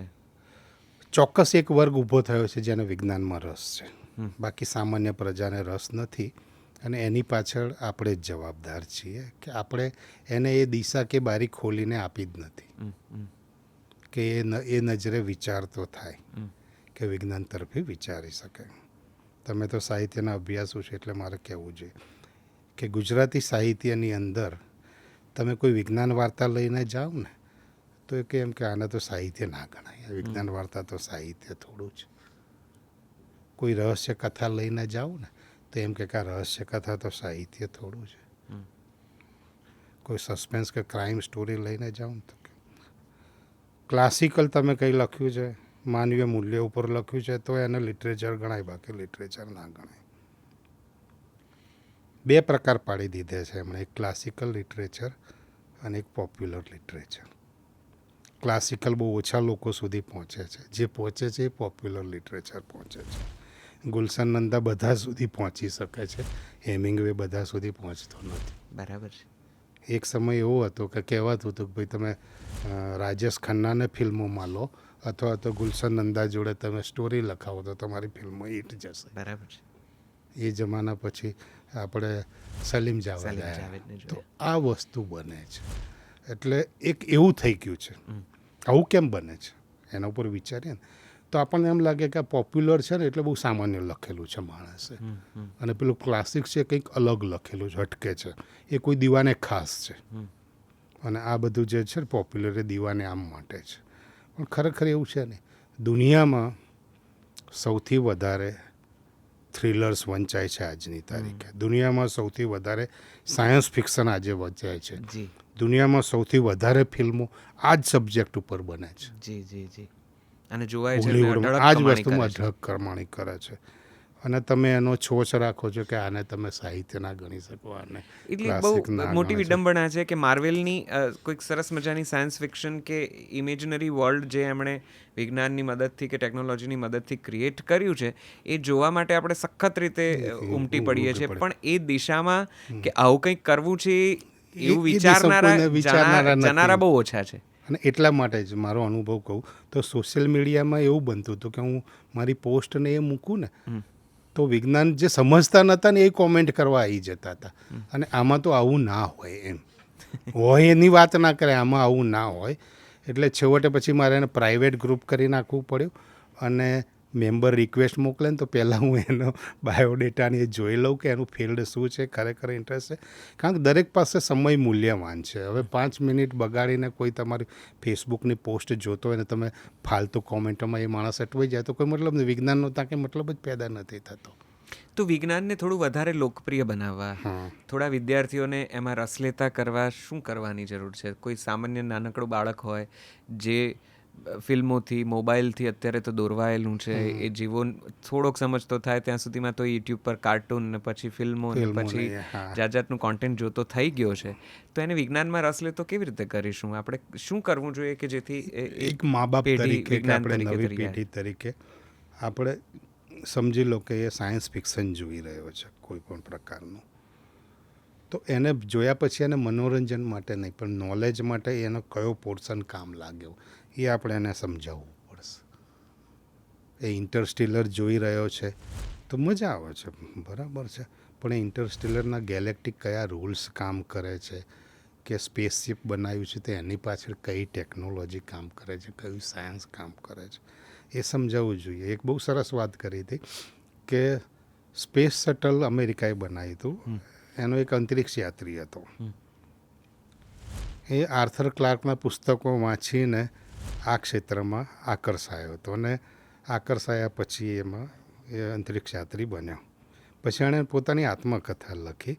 તેણે એમાં લખ્યું કે આ ક્લાર્ક સાહેબને કે ક્લાર્ક સાહેબ તમે બહુ રંગીન ચિત્ર બતાવ્યું પણ એમાં તમે એ તો ના કીધું કે મારે આની અંદર આટલી મજૂરી કરવી પડશે, આટલી સમસ્યાઓ આવશે, એની તો તમે વાત જ નથી કરી. પણ તમે કર્યું એ મને ગમ્યું અને હું આ સ્થાને પહોંચ્યો છું. એટલે આપણે ખાલી એને રંગીન ચિત્ર પણ નથી બતાવવાનું. એની જે આપણે મનુષ્ય કહીએ ને કે મનુષ્યની આ રચના છે તો એની પાછળ હાડપિંજરમાં શું છે એ પણ બતાવવું પડે. બિલકુલ બિલકુલ. તો માણસ વિજ્ઞાન તરફ જશે અને પછી ખબર પડશે કે હાડપિંજર છે મનુષ્યનું એ જ તો મુખ્ય આધાર છે. એના હિસાબે તો આખું શરીર ટકેલું છે. જે સ્ટ્રક્ચર કે બંધારણ જ નહીં હોય ફિટ તો બીજું કંઈ ટકવાનું નથી. તો પછી એને બાહ્ય દેખાવ ઉપર આકર્ષણ નહીં થાય. એ જે અંદર સ્ટ્રક્ચર જે ભેગું કરેલું છે એમાં કઈ રીતે મોડિફિકેશન કરવું કે એને કઈ રીતે સમજવું એ દિશામાં એ આગળ વધશે. એટલે આજે માત્ર ખાલી વિજ્ઞાન જ નહીં, આર્ટ્સ કોમર્સની કોલેજોની એ જ હાલત છે. જી જી. અને વિદ્યાર્થીઓ મેં જોયા જ, કારણ કે હું કોલેજોમાં લેક્ચર પણ આપું છું, એના વર્કશોપ કરતો હોઉં છું. તો કોઈને કોલેજમાં જવું નથી. એડમિશન માટે જાય ને ગામડામાં તો બહુ ખરાબ પરિસ્થિતિ. ત્યાં પ્રિન્સિપાલને પહેલાં પૂછે કે સાહેબ કોલેજમાં આવવું પડશે, ક્લાસ ભરવા પડશે, બરાબર. અને એ જ વસ્તુ ત્યાં છે એ લેવલે અત્યારે જે પૈસા લઈને જે કોલેજો ચાલે છે ડોનેશનવાળી, એમાં એ જ વસ્તુ છે કે ડોનેશન આપ્યું છે ને એટલે પાસ તો કરવાના જ છે ને, અને પાસ થાય એટલું આપણે કરી લઈશું, આગળ વધવું. એટલે બધા મોજ શોખની લાઈફ તરફ વધારે ધ્યાન આપે છે, વિજ્ઞાન તરફ કે ધ્યેય તરફ નથી ધ્યાન આપતા. અને એમાં આજકાલના મોટિવેશનલોને એનો રાફડો ફાટેલો છે કે જેને બીજી દિશામાં લઈ જતા હોય છે, બરાબર છે. કે આ મોટિવેશનની જરૂર નથી, માણસને શિસ્તની જરૂર છે. કે આજે તમે એક વસ્તુ આપીને તો સતત એ 5 વર્ષ સુધી ખેંચી શકે ને એવો એને બનાવો. એમ અત્યારે ખાલી હવા ભરી દો અને 3 દિવસ પછી હવા નીકળી જાય એવું નથી કરવાનું. શું એ કામ એટલે સમાજમાં સુધારનારા પણ છે ને બગાડનારા પણ છે, બરાબર. એટલે આપણે કહીએ છીએ દરેક લોકો આમ બહુ સારી સારી વાતો કહેતા હોય છે કે વૈજ્ઞાનિકો જેવો વિચારતા થાવ, કલામ સાહેબે આમ કર્યું કે કલામ સાહેબે તેમ કર્યું. પણ કલામ સાહેબે કઈ પરિસ્થિતિમાં કર્યું અને કલામ સાહેબે કર્યું એવું કરવાનું તમારા બાળકોને શીખવાડો ને. બરાબર છે. એટલે આપણે કયા લેવલે કદાચ વિજ્ઞાનને થોડું વધારે હું તો કહું છું સમાજમાં 5મા ધોરણ પછી તરત જ એને આ ક્ષેત્રમાં ખેંચવો જોઈએ. એટલે શિક્ષણ વ્યવસ્થામાં શિક્ષણ વ્યવસ્થામાં ફેરફાર કરવો જોઈએ અને નવી પોલિસી બી આવી રહી, નવી શિક્ષણ તૈયાર થઈ રહી છે. અને આપણે જે કહેતા હતા કે આપણી જે શિક્ષણની આખી જે પદ્ધતિ છે ને એ ક્લાર્ક પેદા કરવાની, કારણ કે અંગ્રેજોને એની જ જરૂર હતી. બરાબર, એમને કોઈ સાયન્ટિસ્ટ થાય એની જરૂર નથી. આપણા દેશના અંદર સાયન્ટિફિક ઇન્સ્ટિટ્યૂટની સ્થાપનાઓ આપણા ભારતીયોએ જાતે કરી છે.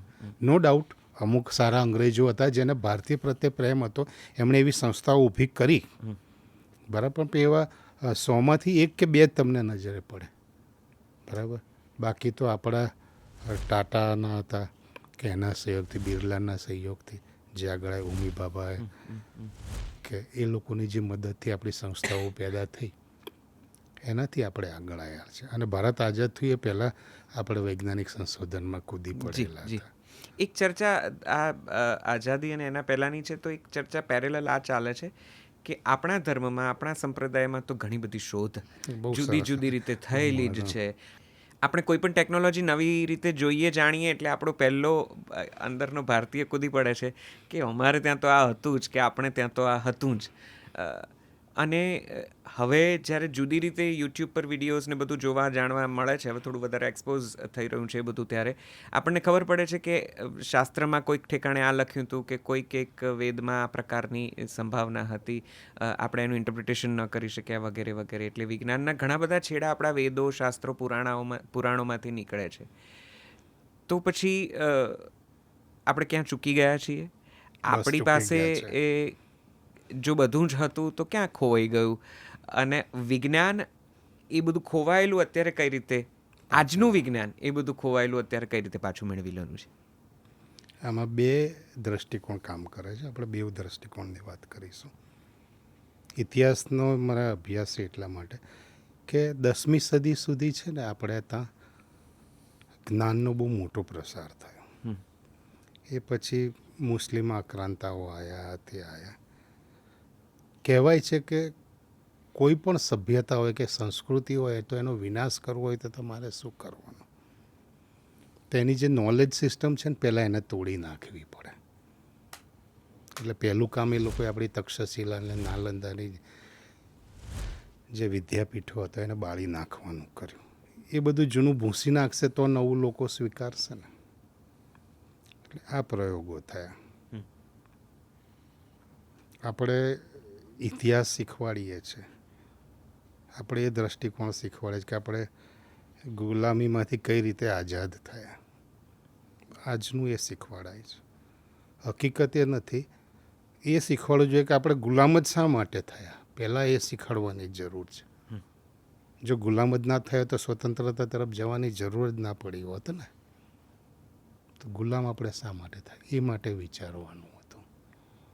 અને તમે કીધું કે આપણા ધર્મમાં ને એ એક બહુ જે મારી રહસ્ય કથાનું પુસ્તક છે ને એની અંદર મેં લખેલું કે વિજ્ઞાનની અંદર તમે જે જાણો છો ને એ સરોવર નાનું છે, એના કિનારા ઉપર તમે ગોળ ફરીને 1 જ કલાકમાં 60 રાઉન્ડ મારી શકો એવો છો. અને નથી જાણતા એ બ્રહ્માંડ એટલું મોટું છે કે 60 પ્રકાશ વર્ષનો સમય હોય ને તમારી પાસે તોય તમે એનો એક ચક્કર મારીને જાણી ના શકો. ખાલી ભારતીય સંસ્કૃતિની વાત નથી કરતો, જે જૂની સંસ્કૃતિઓનું ડેવલપમેન્ટ થયું એની અંદર એવી વસ્તુઓ બની છે કે જેનું રહસ્ય હજી આપણે ઉકેલી શક્યા નથી. એમાં જ એકની મેં વાત કરી હતી કે ટૂંકમાં કહું એ વાત કે એક આફ્રિકાની અંદર એક પ્રજાતિ છે આદિવાસીઓની. એ લોકોએ ત્યાં આગળ એક આપણે જેમ લોકગીતો ગવાય ને એવું એક લોકગીત ગવાતું હતું. એ લોકગીતની અંદર અમુક લાઈન આવતી હતી કે ભાઈ ડોગ સ્ટાર છે, આપણે એને તારો છે કહે છે ડોગ સ્ટાર નામનું, એ જોડિયા તારા છે. અને આ સદીઓ પહેલાંની વાત છે જ્યારે ટેલિસ્કોપની શોધ નથી થઈ. બરાબર, એના ગીતો ગવાતા હતા. પછી આપણા પશ્ચિમના અને યુરોપના લોકોનું ધ્યાન ગયું કે આ ગીત તો સદીઓથી ચાલ્યું આવે, હજારો વર્ષોથી ચાલ્યું આવે છે. તો એ લોકોને ખબર કઈ રીતે પડી કે જેને આપણે વ્યાધનો તારો કહીએ છીએ કે ડોગ સ્ટાર કહીએ છીએ, એ ટ્વિન સ્ટાર છે. કઈ રીતે ખબર પડી?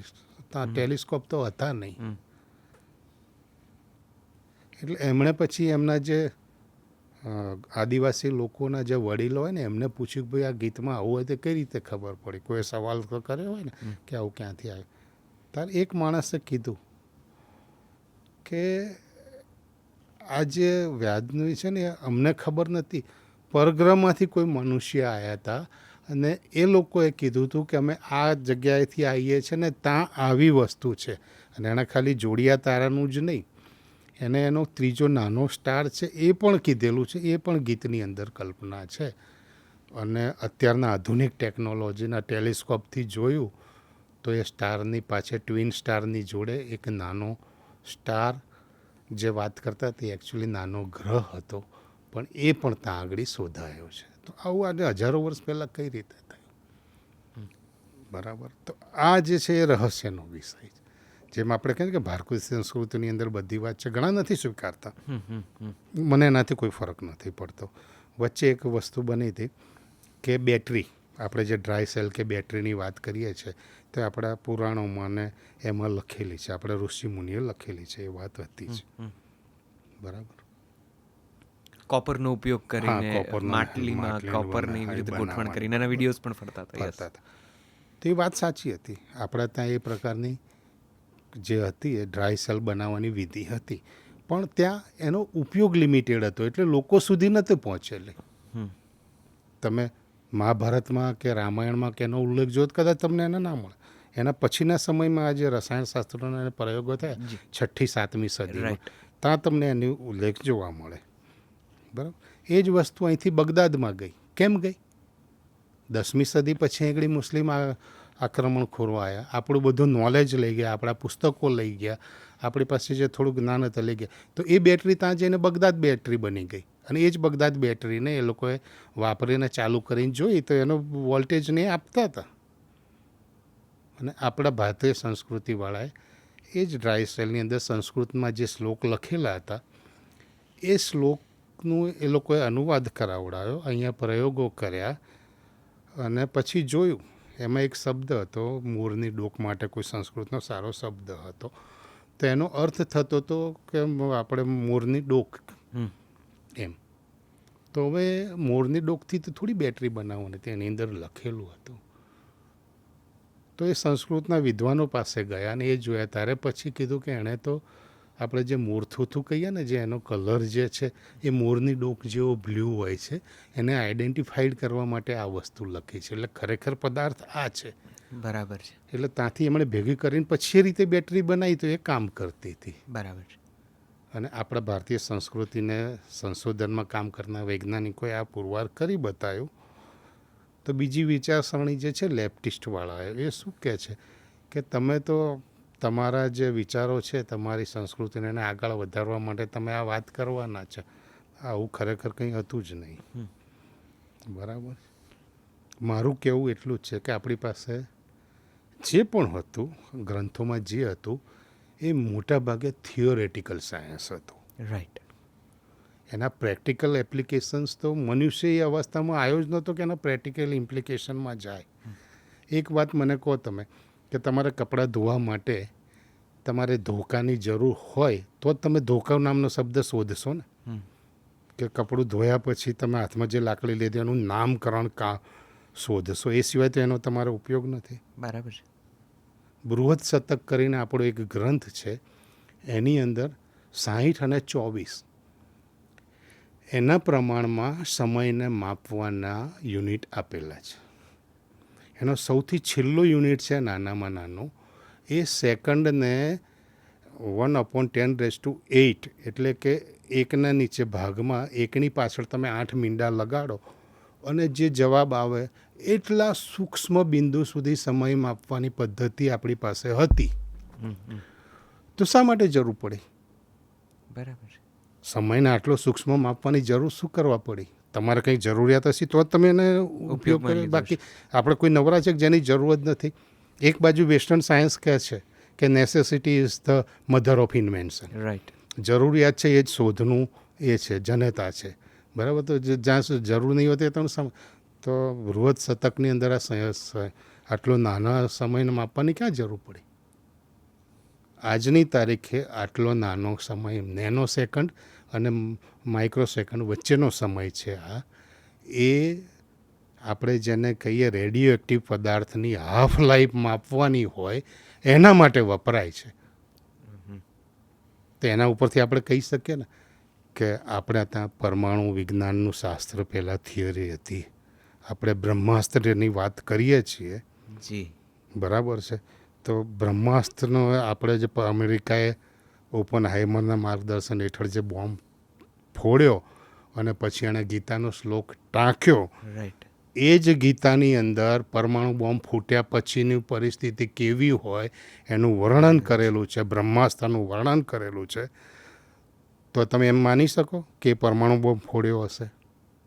બરાબર. આપણી પાસે બૃહદ શતકનો છે, રેડિયો એક્ટિવ પદાર્થનું છે. તો હું એમ કહું છું કે ચાલો બ્રહ્માસ્ત્ર કે પરમાણુ બોમ્બ ફોડ્યો નહીં હોય, એમની પાસે થિયોરેટિકલ નોલેજ તો હતું, એના માટે તો આ લેવલે પહોંચ્યા હતા. બરાબર. બરાબર. અને આપણે હવે લોકો કહે છે કે આપણે ક્યાં ખોઈ નાખ્યું. 8મી 9મી સદી સુધી ભારતીય વિજ્ઞાનનો વિકાસ સારો થયો. 10મી સદી પછી આપણને ગુલામી તરફ લઈ જવાની દિશાઓ આવી. આપણા વિચારો ઉપર પ્રતિબંધ મૂકે એવી પરિસ્થિતિઓના નિર્માણ થયા. તો કયો સાયન્ટિસ્ટ એમાં વિચારવાનો હતો? પહેલાં તમારા અસ્તિત્વનું તમે વિચારશો કે તમારા વિજ્ઞાનનું વિચારશો? બરાબર છે. અને ક્યાં સુધી ચાલ્યું? 1857નો વિપ્લવ થયો ત્યાં સુધી તો ચાલ્યું જ. બરાબર છે. અને એ પછી અંગ્રેજોએ આપણી જોડે શું કર્યું? અંગ્રેજોની નીતિ આપણને ખબર છે. જર્મનીના વૈજ્ઞાનિકો આપણે ત્યાંથી સંસ્કૃતના શ્લોકોને લઈ ગયા, એનું ટ્રાન્સલેશન કરાયું. મેક્સ મિલરે એનું ટ્રાન્સલેશન કર્યું. બરાબર. અને પશ્ચિમમાં ગયું અને પછી આપણે અહોભાવ થયા કે ઓહો આપણા સાહિત્યમાં તો આવી બધી વાતો છે, કારણ કે બહારના કહે છે. રાઈટ. બરાબર. આપણી પાસે છે. અને જો ભારતીય પ્રજા એટલી જાગૃત રહી હોત તો મને લાગે છે કે મહાસત્તા તરીકે અત્યારે અમેરિકા, રશિયા કે ચાઇના ના હોત, ભારત જ હોય. પણ સારા સંજોગે આપણે હવે સારી દિશામાં જઈ રહ્યા છીએ. મહાસત્તા તરફ આપણે આગળ વધી રહ્યા છીએ. 50 વર્ષ પછીનું ભારત જોઈશું તો ખબર પડશે. તો એ કદાચ 50 વર્ષ પછીના ભારત ને જોવા માટે અત્યારે શું થઈ રહ્યું છે? તમે વિજ્ઞાનના અભ્યાસુ છો, તમને ખબર છે કયા દિશાના પ્રયોગો થાય છે? દરેક દિશામાં પ્રયોગો થઈ રહ્યા છે. સંરક્ષણ ક્ષેત્રે પ્રયોગો થઈ રહ્યા છે. એઆઈ ક્ષેત્રના પ્રયોગો થઈ રહ્યા. તમને સાદી વાત કરું કે તમે જે વાત કરીને આપણે ધર્મની ને એની, અહીં આગળ 6ઠ્ઠી વિજ્ઞાન સાહિત્યનું સંમેલન ભરાયું હતું. એની અંદર આપણે એક ભારતીય બેન આવ્યા હતા. એણે તુલસીની 32 જાતો વિકસાઈ છે બાયોટેકનોલોજીની મદદથી. બરાબર. કેમ કે આપણી પાસે આયુર્વેદનું શાસ્ત્ર છે. તમે જાણો છો કે કેમિકલવાળી દવાઓથી તમને નુકસાન થાય છે. બરાબર. તો વિવિધ ઔષધોમાં વિવિધ રોગ માટે તમને જરૂર પડે એવી તુલસી એણે વિકસાઈ છે. તમને શરદી થઈ હોય તો તમે મિન્ટવાળી શરદીના તુલસીના પાન ખાઓ તો તમારી શરદી મટી જાય. અને ડાયરેક્ટ ઉપયોગ ના કરો તો ફાર્માસ્યુટિકલ કંપનીવાળા લઈ જાય ને એમાંથી જે કેમિકલ્સ છે એને અલગ તારવીને એને દવામાં લઈ જવાના છે. તો આવા વિવિધ છોડ એમણે, એટલે આવા નાના નાના લેવલે પણ કામ થઈ રહ્યું છે. બરાબર છે. બરાબર. અને મજાની વાત એ છે કે જો તમે તુલસી, તમારી પાસે તુલસી ક્યારે હોય ને તો તમે જોયું હોય કે સૌથી સેન્સિટિવ છોડ હોય ને તો તુલસીનો જ. ઘણા લોકો કે મારે ત્યાં તુલસી ઉગતી નથી કે એ નથી. બરાબર છે. પણ એ બહારના એટમોસ્ફિયર સાથે એડજસ્ટમેન્ટ થતાં એને વાર લાગે છે. એને ચોક્કસ તાપમાન જોઈએ, ચોક્કસ પાણી જોઈએ, એની જરૂરિયાતો છે. ચોક્કસ હોય એ પૂરી થતી હોય તમારા ત્યાં છોડ ફૂલે ફાલે. અને વૃંદાવન મને એમ જ કે તુલસી બરાબર એમનું ફેલાયેલી આખા વનના વન છે. તો ત્યાં એને એનું વાતાવરણ માફક આવ્યું છે એટલે ફેલાયેલી છે. પછી તુલસીને લઈ જઈને તમે શહેરના રણમાં ઉગાડવાનો તો થોડી ઉગવાની હતી. બરાબર. એટલે ઘણું બધું કામ થઈ રહ્યું છે. અને તમે વાત બહુ સરસ કરી. મને એક સરસ મુદ્દો યાદ આવ્યો જી, કે મુરલી મનોજ કરીને એક આપણે સાયન્ટિસ્ટ છે. એણે 6 નોબેલ પ્રાઇઝ વિજેતાને ચેલેન્જ કરે એવી પદ્ધતિ શોધીને બાયોટેકનોલોજીની આપી છે, બાયોફિઝિક્સની. અને જો એને નોબેલ પ્રાઇઝ મળશે ને તો ભાઈ સાહેબ ભારતીયનું ગૌરવથી માથું ઊંચું કરીને કહેશે. કેમ કે એણે જે સેલ્યુલર લેવલે, કોષ લેવલે જે જૈવિક ઘટનાઓ બનતી હોય છે ને એ પહેલાં લોકોએ જે સમજાય છે ને એની અંદર ભૂલ શોધી કાઢી છે એ વ્યક્તિએ. અને એને આપણા ગ્રંથોનો ને એનો આધાર લઈને ઓક્સિજનનું કઈ રીતે દહન થાય છે, કે એની અંદર બેઝિક લેવલે, પરમાણુ લેવલે પ્રોટોન કઈ રીતે કામ કરે છે, કે એ અને કઈ કઈ પ્રક્રિયામાં કામ કરી શકે, એને લગતા એ માણસે 25 સંશોધન પત્રો ઇન્ટરનેશનલ જર્નલમાં પ્રકાશિત કર્યા છે. અને મજાની વાત એ હતી કે એનો પોતાનો જે લેબનો જે હેડ હતો એણે એને કીધું કે ના ભાઈ તારી વાત સાચી છે, દર વખતે આ પરિણામ આવે છે, આપણે જે ધારતા હતા થિયોરિટીમાં ધારી લીધું કે ભાઈ આ વસ્તુ હતી અને આ જ પરિણામ એનાથી વિપરીત આવે છે તો મેથડમાં કંઈક ભૂલ છે અને આ આપણને પરિણામ બીજી દિશા બતાવે, તું એમાં સંશોધન કર. એણે સંશોધન કર્યું. આજની તારીખે 2 યુનિવર્સિટીમાં એનો કોન્સેપ્ટ, મુરબન કોન્સેપ્ટ કહે છે, એ શીખવાડાય છે, બરાબર, અને એ ભણાવવાની તૈયારીઓ થઈ રહી છે. એટલે આપણા પાસે જ્ઞાન તો છે જ, આપણે નવી દિશામાં વિચારી શકીએ છીએ, એનું ઇમ્પ્લિકેશન પણ થાય છે. પરંતુ જેમ કહ્યું ને કે પહેલાં આવું કેમ ના બન્યું, તો એનું આપણે બ્રેન ડ્રેન કરીને કે આપણા સારા સારા માણસો હતા ને અહીંથી પરદેશમાં જતા રહેતા, અહીંયા એને સગવડ નથી મળતી, ચોખ્ખી વાત છે નથી મળતી, બરાબર, એટલા માટે ત્યાં જતા. કારણ કે માણસની જિંદગીના 2 જ હોય છે, કે કાં તો એને પ્રસિદ્ધિને સિદ્ધિ મળે અને પૈસો મળે, બરાબર છે. પૈસા વગરની પ્રસિદ્ધિ પણ એના માટે નકામી છે, બરાબર છે, અને એકલો પૈસો પણ નકામો છે એના માટે. પ્રસિદ્ધિ નથી કે નામ નથી મળતું તો કામ નથી કરવાનું. તો આ 2 વસ્તુનું થાય. એક બીજી વાત તરફ જઈએ, જરા તમારા રસના ક્ષેત્રો તપાસીએ. વિજ્ઞાનમાં તમને આટલો બધો રસ પડ્યો ત્યારે તમે તો ઘણું બધું, આ પુસ્તક પણ મેં થોડું ઘણું તો વાંચી લીધું, તો ખબર પડી કે તમે તો ઘણી બધી ઘટનાઓના તાળ બેસાડવાની કોશિશ કરી છે. ને દુનિયાની કઈ એવી રહસ્યમય ઘટના છે જેણે તમને ફેસિનેટ કર્યા હોય અથવા તો વધારે ઉત્સાહિત કર્યા હોય, કે તમને વિચારતા કરી મૂક્યા હોય? કારણ કે આ તમારા પુસ્તકમાં એવી, જેમ તમે આ ડોગ સ્ટારની વાત કરી, એવી પણ બીજી ઘણી ઘટનાઓ છે. તો દુનિયામાં અત્યારે રહસ્યમય કે અજાણીતી અથવા તો જેના વિશે કોન્ટ્રોવર્સી છે અથવા તો કોન્સ્પિરસીસ છે, એવી કઈ કઈ ઘટનાઓ તમને યાદ આવે છે જ્યારે વિજ્ઞાનનું નામ લો ત્યારે? એક તો બ્રિટનની અંદર પિક્ચર્સ બને છે ખેતરોમાં, એ હજી એના રહસ્ય શોધાયા નથી. બીજી વસ્તુ કે એક મેં કાર્લ સગાન કોન્સ્પિરસી કરીને એક પુસ્તક વાંચ્યું હતું ને પછી એની અંદર હું ઊંડો ઉતર્યો. કાર્લ સગાન બહુ મોટા કોસ્મોલોજિસ્ટ હતા અને એનું પહેલું જે સંશોધન હતું ને એ ઇન્ટરસ્ટેલર ટ્રાવેલ કઈ રીતે થઈ શકે. ઇન્ટરસ્ટેલર મતલબ 2 તારાઓની, જે આપણે સૂર્યમાળા છે એવી બીજી દૂરની સૂર્યમાળા હોય તો ત્યાં જવું હોય તે 2 વચ્ચે કેવી રીતે થઈ શકે. એટલે બેઝિકલી એ હતો પ્રશ્ન કે આપણે ત્યાં નથી જતા તો ત્યાંથી એ લોકો અહીં આગળ આવે તો પરગ્રહવાસી હોય તો કઈ રીતે આવી શકે અથવા તો કેવા હોય, બરાબર. તો મને જે એક રહસ્ય તરીકે જે છે ને કે આ પરગ્રહવાસી, એટલા માટે હું સાચું એટલા માટે માનું છું કે આપણા શાસ્ત્રોમાં તે અનેક બ્રહ્માંડની આપેલી છે, કલ્પના છે, અનેક લોકની કલ્પના આપેલી છે, અલગ અલગ પ્રજાતિની કલ્પના. તો બેઝિકલી મને લાગે છે કે વિજ્ઞાનનો સીધો નિયમ કહે છે, પેલો સીધો જ મારું પોતાનું અસ્તિત્વ છે તો હું માનું છું કે મનુષ્ય છે પૃથ્વી ઉપર, બરાબર. તો પૃથ્વી ઉપર જે અકસ્માતે જીવનું સર્જન થયું હોય તો બ્રહ્માંડમાં બીજા ક્યાંક તો થયું જ હશે. તો ત્યાં પણ પરગ્રહવાસી હશે, આપણે એમની સુધી પહોંચી નથી શકતા. એટલે કાર્લ સગાને નાસાને કીધું હતું કે એ જે પુસ્તકની વાત કરી ને સગાન કોન્સ્પિરસી, એની અંદર આ વાતનો ઉલ્લેખ છે કે નાસાએ એને કીધું કે તમારે પરગ્રહવાસી કે ઈટીને શોધવા હોય ને તો તમારે અંતરિક્ષમાં જવાની જરૂર નથી, તમે પૃથ્વી ઉપર જ એના અવશેષો હશે એ શોધવાની જરૂર. જે આમાં પહેલી જ વાર્તા હતી ડોગ સ્ટારની, કે પરગ્રહવાસી આવીને અહીં આગળ કંઈક કહી ગયા. ઘણા લોકો તો તમે જે વાંચતા હશો ને તો વાંચ્યું હશે કે પિરામિડની રચનાઓ પરગ્રહવાસીએ કરેલી છે, કે માયા સંસ્કૃતિના જે પિરામિડ, મેક્સિકોના પિરામિડ, કે ક્યાંક ને ક્યાંક પરગ્રહવાસી કે સંકળાયેલા છે. કારણ કે આવું હુજ કામ કરવું મુશ્કેલ છે એમ. તો આવું કઈ રીતે થયું તે આ બધું એક પ્રકારના રહસ્ય જે ખુલી શક્યા જ નથી. બરાબર. એવું જ એક એરિયા 51ને લગતું ચાલે છે, કે ત્યાં એક તે પરગ્રહવાસીને એની વાતો આવતી હતી. તેમાં બે પ્રકારની થિયરી રજૂ કરતી હતી, કે એક સરકાર પોતાનો ઉદ્દેશ છુપાવવા માટે અને ઢાંકી રાખવા માટે કવરિંગ સ્ટોરી જેને કહે છે એ કવર સ્ટોરીઓ આપતી રહેતી હતી, અને બીજું ખરેખર ત્યાં એ પ્રકારના સંશોધનો થતા હતા.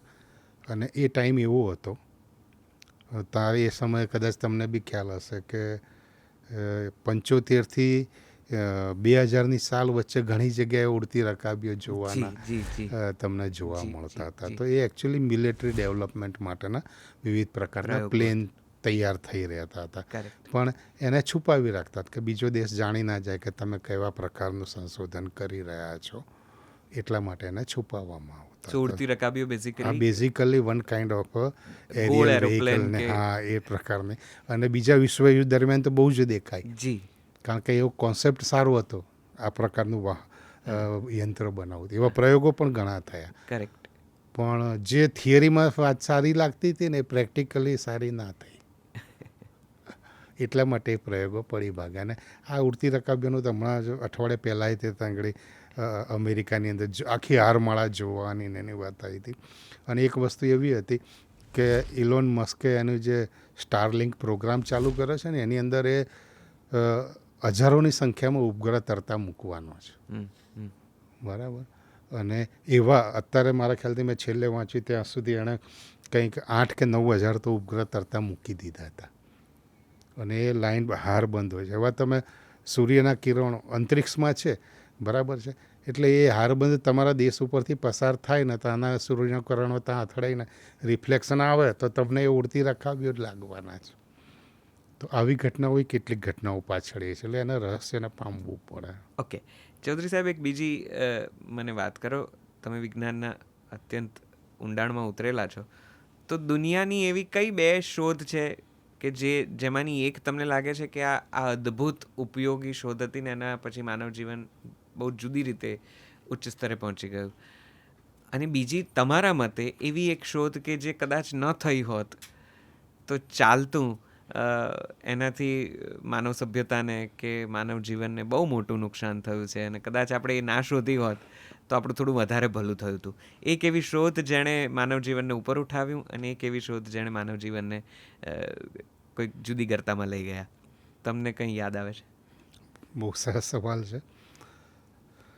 હ્યુમન જેનોમ પ્રોજેક્ટ શરૂ થયો હતો, કે આપણા શરીરની અંદર ડીએનએ હોય છે અને આપણા પોતાના એક પ્રકારના કોમ્પ્યુટરના પ્રોગ્રામ હોય એવો એક પ્રોગ્રામ હોય છે, આખી બ્લુ પ્રિન્ટ હોય છે, કે જેના હિસાબે માતા પિતાનું સંવનન પછી જે બાળક પેદા થતું હોય છે તો માતા પિતાનો જે બ્લુ પ્રિન્ટ છે એ બાળકને મળતી હોય છે, અને એમાંથી નવા બાળકનું સર્જન થતું હોય છે. તો આ આખી બ્લુ પ્રિન્ટ વાંચવાની જે કોશિશ હતી ને, એ જ માનવ ઇતિહાસનું સૌથી મોટું સંશોધનનું એ હતું. એની પાછળ 10 વર્ષ સુધી વૈજ્ઞાનિકોએ કામ કર્યું, અને 3 અબજ મૂળાક્ષરો એના હતા એવું કહેવાય છે આપણે ડીએનએમાંથી. અને એ મૂળાક્ષરો ભેગા કર્યા પછી નાના નાના વાક્ય બને, એને જનીન કહે છે. તો એ જનીનોની સંખ્યા પણ એમણે લાખોની સંખ્યામાં ધાર્યા હતા, પણ આખા જેનોમને વાંચ્યા પછી આપણને ખબર પડે કે મનુષ્યને ઉપયોગી થાય એવા જેનોમની સંખ્યા તો 28થી 30 હજારની જ છે. બાકીનું બધું તો જંક ડીએનએ છે, કે જે કચરો છે એ ડીએનએ છે.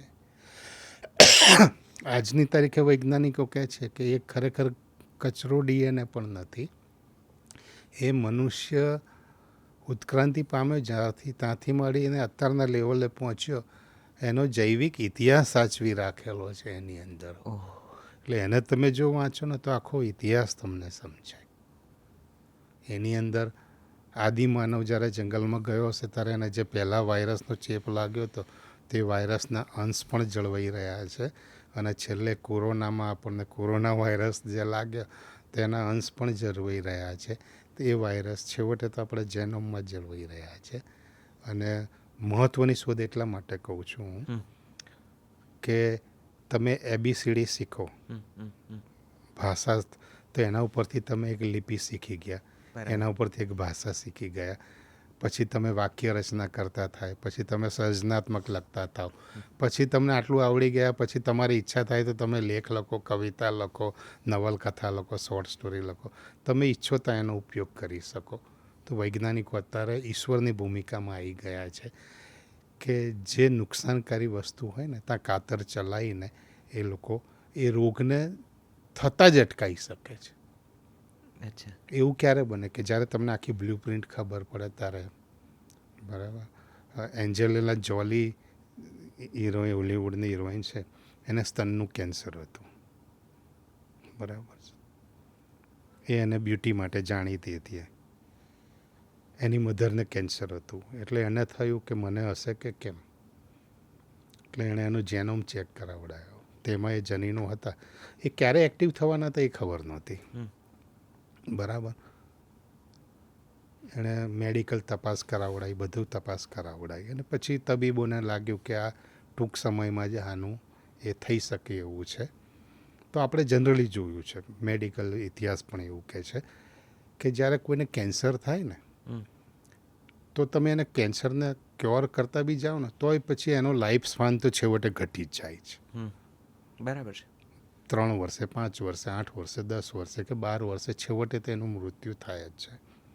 અને એ ટાઈમે એન્જેલા જોલીનો જે જેનોમને તપાસ્યું તારી એની ઉંમર લગભગ એ વખતે મારા ખ્યાલથી 35 થી 40 વચ્ચેની હશે. તો એને તો બહુ લાંબી જિંદગી જીવવાની હતી. એટલે ડૉક્ટરોની સલાહ લઈને એણે સ્તનનું કેન્સર ના થાય એટલા માટે સ્તન કઢાવી નાખ્યા. આ ક્યારે ખબર પડી? એનો જેનોમને ચકાસ્યા ત્યારે પછી ખબર પડી. એટલે તમે વિજ્ઞાનનો આ રીતે સારી રીતે એનો ઉપયોગ કરી શકો છો. બરાબર. તો આ એક શોધ, બહુ મહત્વની શોધ છે, જેનોમનું ડીકોડિંગ જે થયું છે. અને એની પાછળ ઘણી બધી ટેકનોલોજી આવી. અને એ પછી તો ક્લોનિંગ કરીને એક શબ્દ આવ્યો હતો, વાંચ્યો હશે. જી બિલકુલ. અને ભવિષ્યમાં થવાનું જ છે. એટલે કે મનુષ્યમાં સ્ત્રી અને પુરુષના સંપર્ક થયા વગર પણ સ્ત્રી બાળકોને જન્મ આપી શકશે. જે ક્લોનિંગમાં જે વસ્તુ થઈ હતી એ આપણે ત્યાં એ થઈ શકશે. એટલે એ આ મહત્ત્વની શોધ છે. હવે તમારી પાસે એનો તમે કઈ રીતે ઉપયોગ કરો છો એ તમારા ઉપર આધાર છે. બીજી વાત કે આ વસ્તુની શોધ ન થઈ હોત તો પણ સારું છે. એટલે મને જ્યારે પણ વિચારું ને ત્યારે થાય છે કે મનુષ્ય અસ્તિત્વને ખતમ કરનારો સૌથી મોટું પરિબળ હોય ને તો યુદ્ધ છે. યુદ્ધ ઘણા બધા લોકોની જિંદગીને બરબાદ કરી નાખે છે. મોટા ભાગે કુટુંબમાંથી પુરુષોનો નાશ કરી નાખે છે. કુદરતે એવી પરફેક્ટ બેલેન્સ કરે છે કે બીજા વિશ્વયુદ્ધની અંદર લાખો લોકો મરી ગયા અને પછીના વર્ષોમાં તમે જોયું ને તો એના ઘરે જે સંતાનો પેદા થયા ને એ લગભગ પુરુષો જ હતા. એટલે પુરુષ અને સ્ત્રીનો રેશિયો કુદરત તો એની રીતે બેલેન્સ કરે છે, પણ આ સમસ્યા થાય છે. અને અમેરિકાએ જે પરમાણુ બોમ્બનો જે વિસ્ફોટ કર્યો એ મને લાગે છે કે મનુષ્યની મોટામાં મોટી ભૂલ હતી. અને ક્યારે આ તો મોટા રાજકીય પાવર છે એટલે કંટ્રોલ કરી શકે છે. અને અત્યારે તમે જોયો છે કે ધાર્મિક ઉન્માદ કઈ હદે વધેલો છે યુરોપમાં અને આરબ કન્ટ્રીઝમાં ને એ બધે ત્યાં આગળ થયો છે. હવે ત્રાસવાદીના હાથમાં ધારો કે આવા પરમાણુ બોમ્બ આવી જવાની શક્યતાઓ તમે નકારી ના શકો તો એનો કેવો ઉપયોગ થાય ભવિષ્યમાં. એટલે એ ભવિષ્યનું આવનારી પેઢીને પણ ખતમ કરી શકે છે. કારણ કે જ્યારે એકવાર પરમાણુ શસ્ત્રનો ઉપયોગ થયો એટલે મનુષ્ય તો મરી જવાના છે, પણ એના પછીના જે બચી ગયેલા ને એનો આપણે જે જેનોમ કહ્યું ને આખો જેનોમ બગડી જાય છે અને એના સંતાનો પેદા થવાના એ વિકૃત પેદા થવાના છે. બિલકુલ ટેકન. અને બંને બહુ જ એટલે બેઉ એકબીજાના એન્ડ ઉપર છે. જેનોમ છે પ્લસ પોઈન્ટના એન્ડ ઉપર છે, જ્યારે પરમાણુ બોમ્બ છે નેગેટિવ ઉપર છે. વાહ. તમને વિજ્ઞાનમાં આટલો બધો રસ પડતો થયો, એની પાછળ કોઈ પુસ્તક, કોઈ વૈજ્ઞાનિક, કોઈ ખાસ શોધ જવાબદાર ખરી? કયા પુસ્તકોથી તમે પ્રભાવિત છો? કયા વૈજ્ઞાનિકોથી તમે પ્રભાવિત છો? મને ખાસ રસ પડવાનું મુખ્ય કારણ એ હતું કે પહેલું તો મારું વાંચન હતું. શું વાંચતો તેની વાત આપણે કરીએ, પણ એ પહેલાં અને મને જે શિક્ષકો મળ્યા ને એ બહુ સારા મળ્યા. એ કારણ કે સારી રીતે વિજ્ઞાન મને સમજાવી શકે એટલે મને એમાં રસ પડતો હતો. મને ગણિત સારી રીતે ભણાવી શક્યા એટલે મને એમાં રસ પડતો થયો. એટલે પહેલો શ્રેય તો મારા એમને આપું છું. અને બીજા, મને કલામાં રસ વધારે હતો, ચિત્ર દોરવામાં ને એમાં રસ વધારે હતો. તો મારા જે ચિત્રના જે ટીચર હતા જગદીશ મેવા કરીને, એ એમની સાથે હું રહેતો ને ત્યારે દુનિયાની અજબ ગજબની વાતો કરતા, જેની અંદર વિજ્ઞાનની વાત આવી જાય, સંસ્કૃતિની વાત આવી જાય ને દરેકની વાત આવી જાય. એ જગદીશ મેવા પછી ઇન્ડિયન એક્સપ્રેસ સાથે જોડાયા, સારા ફોટોગ્રાફર, ગુજરાતના માહિતી ખાતામાં પણ એમણે કામ કર્યું અને એમણે જ મારા પ્રભાવ છોડ્યો. એમની સાથે રહીને હું ચિત્રને શીખેલો હતો. અને એક સમય એવો આવ્યો કે મેં ચિત્ર અને કલા માટે ત્યાં સીએનની આર્ટ્સ કોલેજ છે ત્યાં એડમિશન લેવાનું વિચાર્યું હતું. નસીબ ઉપરને તકદીરવાળો ગણાવો કે ઉપર મોકલ્યા કે, તો મારા સાહેબ જ મને મળી ગયા. અને પછી એમણે જોયું રિઝલ્ટ, મેવા સાહેબે, કે કાળું તારું તો રિઝલ્ટ સારું છે, સાયન્સના વિદ્યાર્થીઓ છે, તો તું સાયન્સની લાઈનમાં જા, આમાં કંઈ કામ નથી, આમાં તો તું પેઇન્ટર બનીશ ને તો પિક્ચરના પોસ્ટર જ ચિતરવાના છે, આમાં કંઈ નહીં મળે એમ. અને એ ટાઈમે નર્મદા યોજનાનું ને એ બહુ મોટા પાયે ચાલતું હતું. એટલે મને કે તું સિવિલ એન્જિનિયરિંગ તરફ જા. અને તારે બધા એડમિશન ફૂલ થઈ ગયા હતા. પછી એમણે વાત કરીને અમારા જે શિક્ષક હતા સીએન વિદ્યાલયમાં એમણે વાત કરી અને નસીબ સારા હતા કે મને ડિપ્લોમામાં એડમિશન ના મળ્યું, પણ ત્યાં જવાનો રસ્તો ખુલે પ્લેટ જેવો એક સર્ટિફિકેટ કોર્સમાં મને મળ્યું એડમિશન. અને ત્યાંથી પછી આમાં ગયો. એટલે વિજ્ઞાન તરફ આ રીતે હું આકર્ષાયો. અને વાંચન તરફ દોરવા માટે એ સમયે સ્કોપ નામનું મેગેઝિન આવતું નગેન્દ્ર વિજય સાહેબનું, વિજય ગુપ્ત મૌર્ય સાહેબનો. એમનો તો જેટલો આપણે આભાર માનીએ એટલો ઓછો છે કે ગુજરાતી ભાષામાં વિજ્ઞાનને વાંચતા કરવાની જે 3 પેઢીથી કામ ચાલી રહ્યું છે એ યજ્ઞ એમણે ચલાવી રહ્યો છે. પણ મને ક્યાંક ને ક્યાંક થાય છે કે વૈજ્ઞાનિક અથવા વિજ્ઞાન લખનારની એક નૈતિક જવાબદારી બને છે કે એમની આવનારી પેઢીઓને તૈયાર કરે. આજે હું વિજ્ઞાન લખું છું તો મને પોતાને લાગે છે કે ના, મારા પછી કોઈ આ પેઢીમાં લખવા તૈયાર થવું જોઈએ. તમારે એને ટ્રેડ સિક્રેટ તરીકે બંધ નથી રાખવાનું. નગેન્દ્ર વિજય સાહેબે બહારના દરવાજા બંધ કરી દીધા હતા કે ત્યાં બહારના લેખકોના લેખ તમને સ્કોપમાં વાંચવા ના મળતા. નગેન્દ્ર વિજય સાહેબના અલગ અલગ નામે તમને 10 લેખ વાંચવા મળે. બરાબર છે. બીજા એના પછી એમણે તૈયાર કર્યા પત્રકારને, એ અલગ રીતે વાત છે. પણ આ વસ્તુ છે, મેં જ્યારથી મેગેઝિનમાં કામ લીધું ને ત્યારથી સૌથી પહેલું કામ મારું એ હતું કે હું વિજ્ઞાન લેખકો તૈયાર કરું. અને એવા 2-3 વિજ્ઞાન લેખકો તૈયાર પણ કર્યા. નબળી કૃતિ હોય તો એને ચલાવીને એ કરતા આપણે, અને એમને વિજ્ઞાન લેખન તરફ સારી દિશામાં એ લોકોએ કામ કર્યા. અમુક લોકો એવા બન્યા કે વિજ્ઞાન લેખો લખ્યા પછી એની વિજ્ઞાન તરફની ભૂખ વધીને તો એ સંશોધન ક્ષેત્રમાં જતા રહ્યા. બરાબર. એટલે દરેક ક્ષેત્રમાં. આજની તારીખે હું ગુજરાતી વિજ્ઞાન સાહિત્ય પરિષદ કરીને સોશિયલ મીડિયા ચલાવું છું. એની અંદર લોકો વધારે લખતા થાય ને એ જ પ્રયત્ન કરતો હોઉં છું. કારણ કે જો તમારી સામે તમે વસ્તુ નહીં મૂકો બાળકો સામે, તો એ બીજું વિજ્ઞાન તરફ આકર્ષાવાનું છે જ નહીં. બિલકુલ બિલકુલ. એટલે કહેવાય ને કે ખૂણાની અંદર દીવો પણ નહીં, અગરબત્તી પ્રગટાઈને મૂકી છે આજની તારીખે તો, અને એ સૂર્યની જેમ ઝળહળત બને એવા પ્રયત્ન કરવાના છે. કારણ કે દરેક લેખકને મોટી સમસ્યા છે વાચકોની, અને એમાંય તમે વિજ્ઞાન લેખક હોય એટલે તો સમસ્યા ઓર જટિલ થઈ જતી હોય છે. પણ અમે એવું કરીએ છીએ કે જેને ખરેખર રસ છે એના તરફ જઈએ છીએ. સ્કૂલો, શાળાઓમાં એમ જઈએ છીએ, એમાં સારા વિદ્યાર્થીઓ વિજ્ઞાનમાં રસ હોય તો એનો વધારે વિકાસ થાય એવી પ્રવૃત્તિ અમે કરીએ. અને એની જોડે જોડાયેલો સવાલ એ હતો કે કયા વિજ્ઞાનીઓનો તમારી ઉપર મોટી છાપ છે, અસર છે, પ્રભાવ છે? પ્રભાવ એમાં વાંચીએ આપણે ધારો કે કોસ્મોલોજી પર, મને એક નહીં ઘણા બધા. કારણ કે શરૂઆતમાં જ્યારે મેં વાંચન શરૂ કર્યું ને ત્યારે મેં કીધું એમ સ્કોપ ને આ અંતે તો સ્કોપ એણે શું કર્યું, વિશ્વ લેવલના વૈજ્ઞાનિકો જે છે ને એના નામ તમને ખબર પડે, પરિચય તમને થાય એવા સુંદર લખાણ આવતા. અને આપણા હોમી બાબા, સીવી રામન અને વિક્રમ સારાભાઈ, આ ત્રણનો મારા જીવન ઉપર પણ વધારે પ્રભાવ છે, થિંકિંગ પ્રોસેસ ઉપર પ્રભાવ છે અને મને ગમતા વૈજ્ઞાનિકો છે. અને પરદેશની અંદર વાત કરું તો કાર્લ સગાન છે, કોસ્મોલોજીને એના ક્ષેત્રે છે. કોસ્મોલોજી કે જ્યોર્જ ગેમો છે, એ મને ગમે. અને આ બધામાં મનોરંજન પીરસીને જે સાયન્સ ફિક્શન લખે છે ને એવા ચાર એકા જેવા છે, આર્થર ક્લાર્ક છે, રોબર્ટ હેનલિન છે, એ બધા મને ગમે. અને એ બધાના મિશ્રણથી મારામાં શૈલી, એટલે મારામાં તમને ક્યાંક ચંદ્રકાંત બક્ષી પણ દેખાઈ જાય, ક્યાંક હેનલિન પણ દેખાઈ જાય, ક્યાંક ક્લાર્ક દેખાઈ જાય અને ઓવરઓલ તમને કે.આર. ચૌધરી દેખાય. વાહ.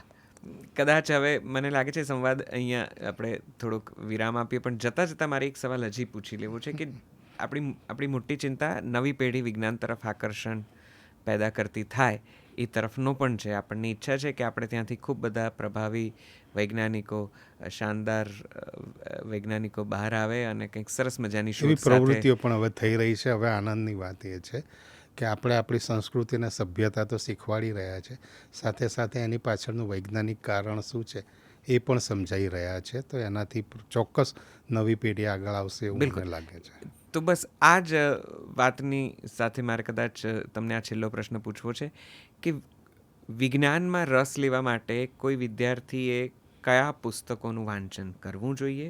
એવા 3 પુસ્તકો કે એવું કંઈક તમે સજેસ્ટ કરશો, કોઈ વેબસાઇટ કે એવું કે જેના અભ્યાસથી અથવા તો જેના વાંચનથી તેમનો વિજ્ઞાનનો રસ વધી શકે અથવા તો રસ પેદા થઈ શકે? આપણા ત્યાં જુલે વનના વિજ્ઞાન કથાઓના પુસ્તકો છે. એટલે કોઈ પણ વસ્તુમાં તમારે રસ લેતા થવો હોય તો પહેલાં છે ને માણસની બેઝિક જે મિકેનિઝમ થયેલી છે ને મગજની એ છે કે વાર્તાઓ લોકોને વધારે ગમે, સ્ટોરીમાં ઇન્ટરેસ્ટ પડે. હું તમને હાર્ડ સાયન્સ સમજાવવા માંડું ને તો એમાં તમને મજા નહીં પડે રસ. એટલે પછી તમે એમાં જશો. એકવાર તો આ પહેલું પગથિયું છે, સીડી ચડવાનું પહેલું.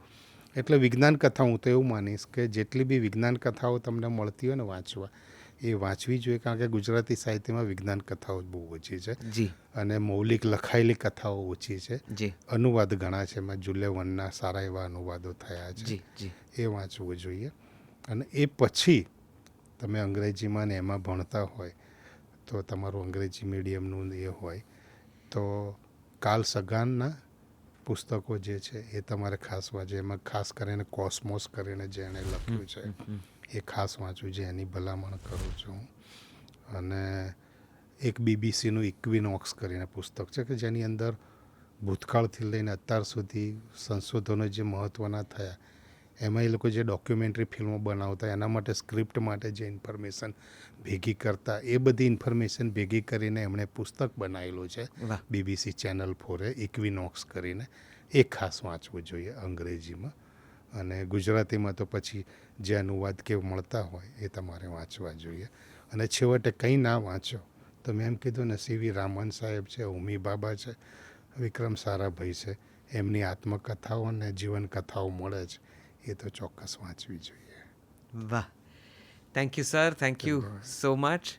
આજનો આ સંવાદ વિજ્ઞાનની જરા ઉપર સતહ ઉપરથી આપણે લીધો છે, પણ અમારો પ્રયત્ન છે કે આ પણ એક અદ્ભુત વિષય છે ને એના માટે લોકો થોડા વધારે જાગૃત થાય, થોડુંક એનાથી આકર્ષાય અને કદાચ કોઈક એક વિદ્યાર્થીને કે કોઈ એક વ્યક્તિને અમારો આ સંવાદ સાંભળીને કંઈક નવું જોવા જાણવા કરવાની ઈચ્છા થાય તો અમને પણ સફળ થયાની અનુભૂતિ થાય.